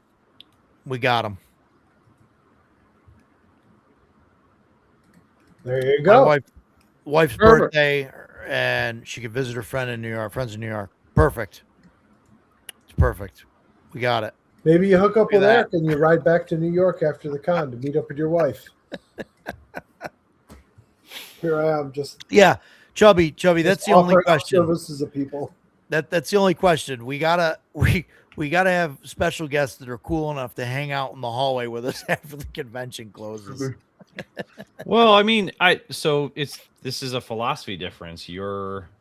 You are looking for guests that are special to you for one reason or another, because of who they are, the products that they make, not because you think they're going to put butts in seats for your con, right? So there's a difference. I think it's really cool. But I do think that Chubby and Vic and Talanian would put. Well, for this group, for sure. Yeah, absolutely. I mean, it's definitely that style of con. Yeah, but there's definitely if somebody was like a good fit for the con, but they weren't like a great person or cool or you know what I mean to hang out with or whatever, like I wouldn't, right. I wouldn't ask, I wouldn't ask him to come up. Yeah, douchebags need not apply. Yeah, right. And I mean, we've met some really great people along the way. Like, I mean, the first time I started talking to Jason Vey, I think was maybe the Troll Lord booth at GaryCon a few years back or whatever. He was just awesome to talk to. Yeah, super nice guy. He's just a nice guy. Yeah, right. And we we hit it off with a bunch of things, just Stan, talking about stuff. Stan it's cool. And his son and my daughter were all giving me shit. What was it, Sunday? Because I spent like an hour and a half sitting over there talking with Jason. Oh, yeah. They're like, where Mike the hell did he go? I was ready to throw his face on some milk cartons. I was like, where the hell did he go? Like, my daughter shows up and goes, "Oh, food's going to be here shortly." I'm like, "Okay." She's like, "You've been here the whole time." I go, "Has anybody come to the booth?" She goes, "No." I go, "Then what's the problem?" I mean, it was Sunday and the last game session was going on, or the first, whichever it was. Yeah. And I'm like, everybody's playing a game. It's Sunday. There's no walk-ins on Sunday, really. It's everybody that's here is in a game. So if you need me, come get me. Otherwise, I'm going to sit here and talk with Jason. Yeah. No, and it's, but those are the people that I want, the people that we want to, because, and if I like hanging out and talking to them or whatever, or we, everybody else's or most other people will too. Right. So yeah, I think that, that's, those are the people that we got to get. And the great thing is, look, I went over and talked with Jason, right? I bought one of his books. Later, Jason came over to me and bought some stuff from me for his wife. I went over and sat and talked with Joe for who knows how long. I talked to him at every con I go to. He's always at the same cons as me. Yeah. I go over and talk with Greg, and I don't really know Greg much. I'd met him at your con last year, but that was it. I didn't really see him at page 1. I saw him, but I didn't really talk to him at page 1. I didn't really talk to him much at CNY 1, but I talked to him a ton at this con. And I'd stand at his booth talking with him, and then later he'd come over to my booth, and we'd stand and talk for another half an hour. And it's just the way the con went. Everybody was very accessible. There was no, you get other cons where the special guests are kind of exclusive and they do their own thing and they kind of huddle together. It wasn't like that here. Everybody just, everybody was accessible to everybody. Yeah. And that, Mike, like those words right there, everybody accessible to everybody. Like that was. And I think you need to stick.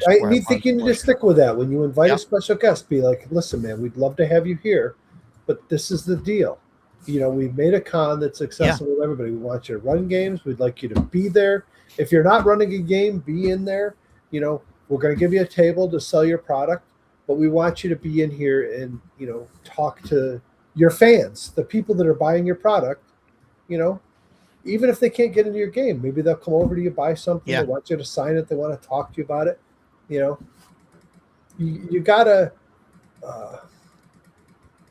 do that for the people that really make your business. I mean, I told you the story. My son makes fun of me because he tells me when I go to these shows, all I do is talk to people. Well, that's part of it. I mean, I have people come up to me all the time asking me about 3D printing, and I tell them everything. I tell them what to buy. I tell them where to get their models. I tell them whatever. I've had people like, oh, well, that's taking business away from you. Listen, man, everybody can do it if they want to. Not everybody will, but if somebody wants to learn how to do it, I'm going to tell them how to do it. There's no secret here.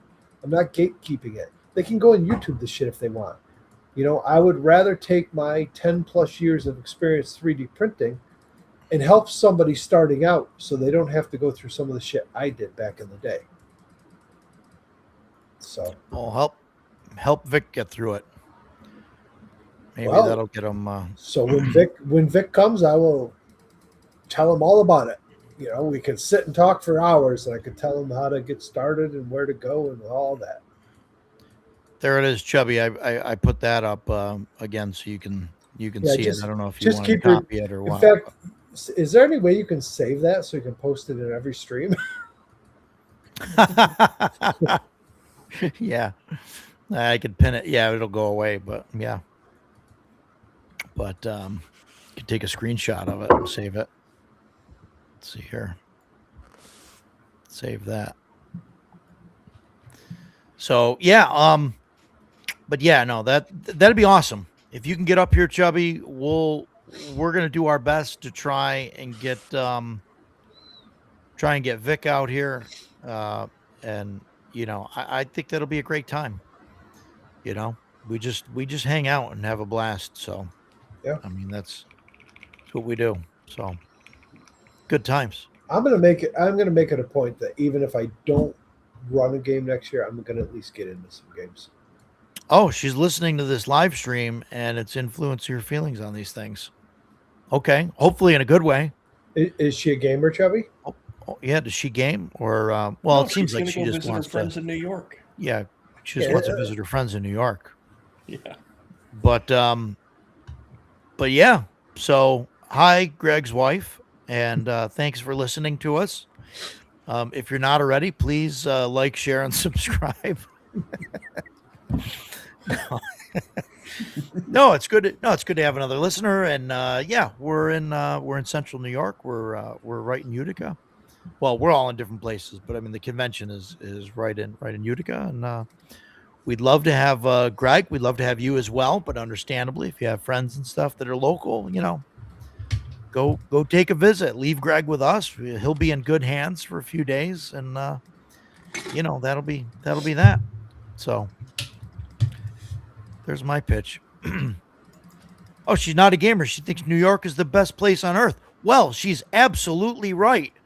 New York is absolutely wonderful, and you guys should come up and hang out.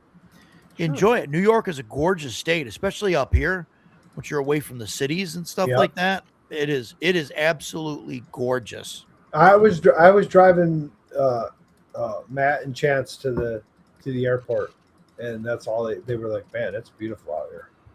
Yeah. And we were just driving down the thruway, but it's all, woods. You drive through it, and it's just very rural, all woods. It's like, lakes everywhere.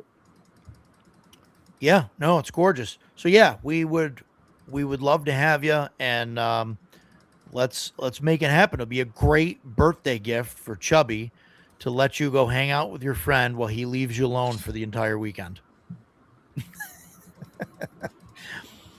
Is that too much, you think, guys? Too much? Right on the line? You might have oversold it. Not enough? I don't know. I'm trying. So, yeah. We missed you, Baron. Next year, for sure. So, yeah. So that's great. Fantastic. I think that about covers it. So that's our convention redux. I want to thank everybody for coming and watching, and thank you guys for putting me on the bottom row where I belong until I reach 10 cars level of Kickstarter. You gotta redeem yourself. Any last thoughts on CNY? Great Looking time. forward to next year. Yep. Yeah, it's really, really fun. Oh, I think she just enjoys hearing people talk about her husband. Okay. I mean, whatever works. No, we think that Greg is amazing and all of his products are fantastic. No, and I'm not saying that. I know Jason's laughing. I'm not saying that because, like, hey, I'm trying to make friends here, but seriously, we've said it on streams before. You can go back and listen to them. The stuff that this guy produces is absolutely amazing. Yep. And especially so that he's, a one-man band for all this. He's doing the writing, the layout, everything. I mean, it's to the point where Jason, who hasn't ran a game in, 4 years? 4 years. 4 years, hasn't run a game, used Shadowrim because it is so amazing, and he latched onto it, and it is just the perfect Skyrim thing. Like, he was like, I want to run this. I want to run a game in this. So, like, that's how awesome that Greg is. And we even said it earlier, like, we can't even keep up with his updates. He writes so many things. It just keeps coming. Every day I get like, I can't even keep up with them all. Like, just because there's so many updates and so many things on the Shadow Sun stuff. It's just really great stuff. and every game he's got different mechanics and stuff in it that just really emphasize you know, the lore and, you know, the world building of that specific kind of thing, you know, and it just works, and it's great. And so we love it. And so obviously, like, we would love to have him at the convention, because you know, other people love it too. And you know, I think it'd be great to have him here. And I mean, we would all love to hang out with him and, you know, have a drink and sit out in the hallway, you know, half the night and just shoot the shit. Cause I mean, that's what we do. And it's just fantastic. So, so that's that. Maybe, you know, and all that's true. I'm not trying to, you know, like, celebritize, you know, Greg in like any way or whatever. Like I wouldn't say it if it wasn't absolutely true. Well, not for nothing. He'll be a special guest. Well, yeah, you would be a special guest. You'd have a special guest on it. He is special guest. Yeah. So, so that's fantastic. That also means I'll cover your hotel. So, you know, there's that.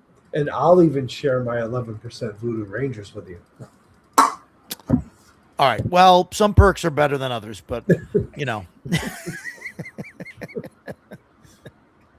Oh boy. On that note. Yeah, we gotta end it. I've had 2 of these so far. I don't need another one. Guys, thanks. Thanks for hanging out with me. And yes, Vic, if you can get here, we will get you a propeller hat that says "very special guest." Yeah. We can do, no problem. No problem. So thanks everybody for coming. We'll see you guys next week. I think actually Saturday night at 8:00, I'm going to do a stream with a few of the guests that were at CNY, with Jason Vey, Matt Tapp, and Todd Ritzema from Blackwall Gaming. Cool. The dropship guys. So I think that's going to be Saturday night at 8. They want to talk about the convention and all that. So that'd be cool. So, his wife said, "Ooh, fantastic. We're getting there. Looking good for next year." Yeah. Looking good for Vic and Chubby. So yeah, so we will see you guys on the other side. Thanks everybody for coming and listening to us. Please like, share, subscribe. I need to get more subs than Jeff does. So, please subscribe and share that around. Thanks for coming, everybody.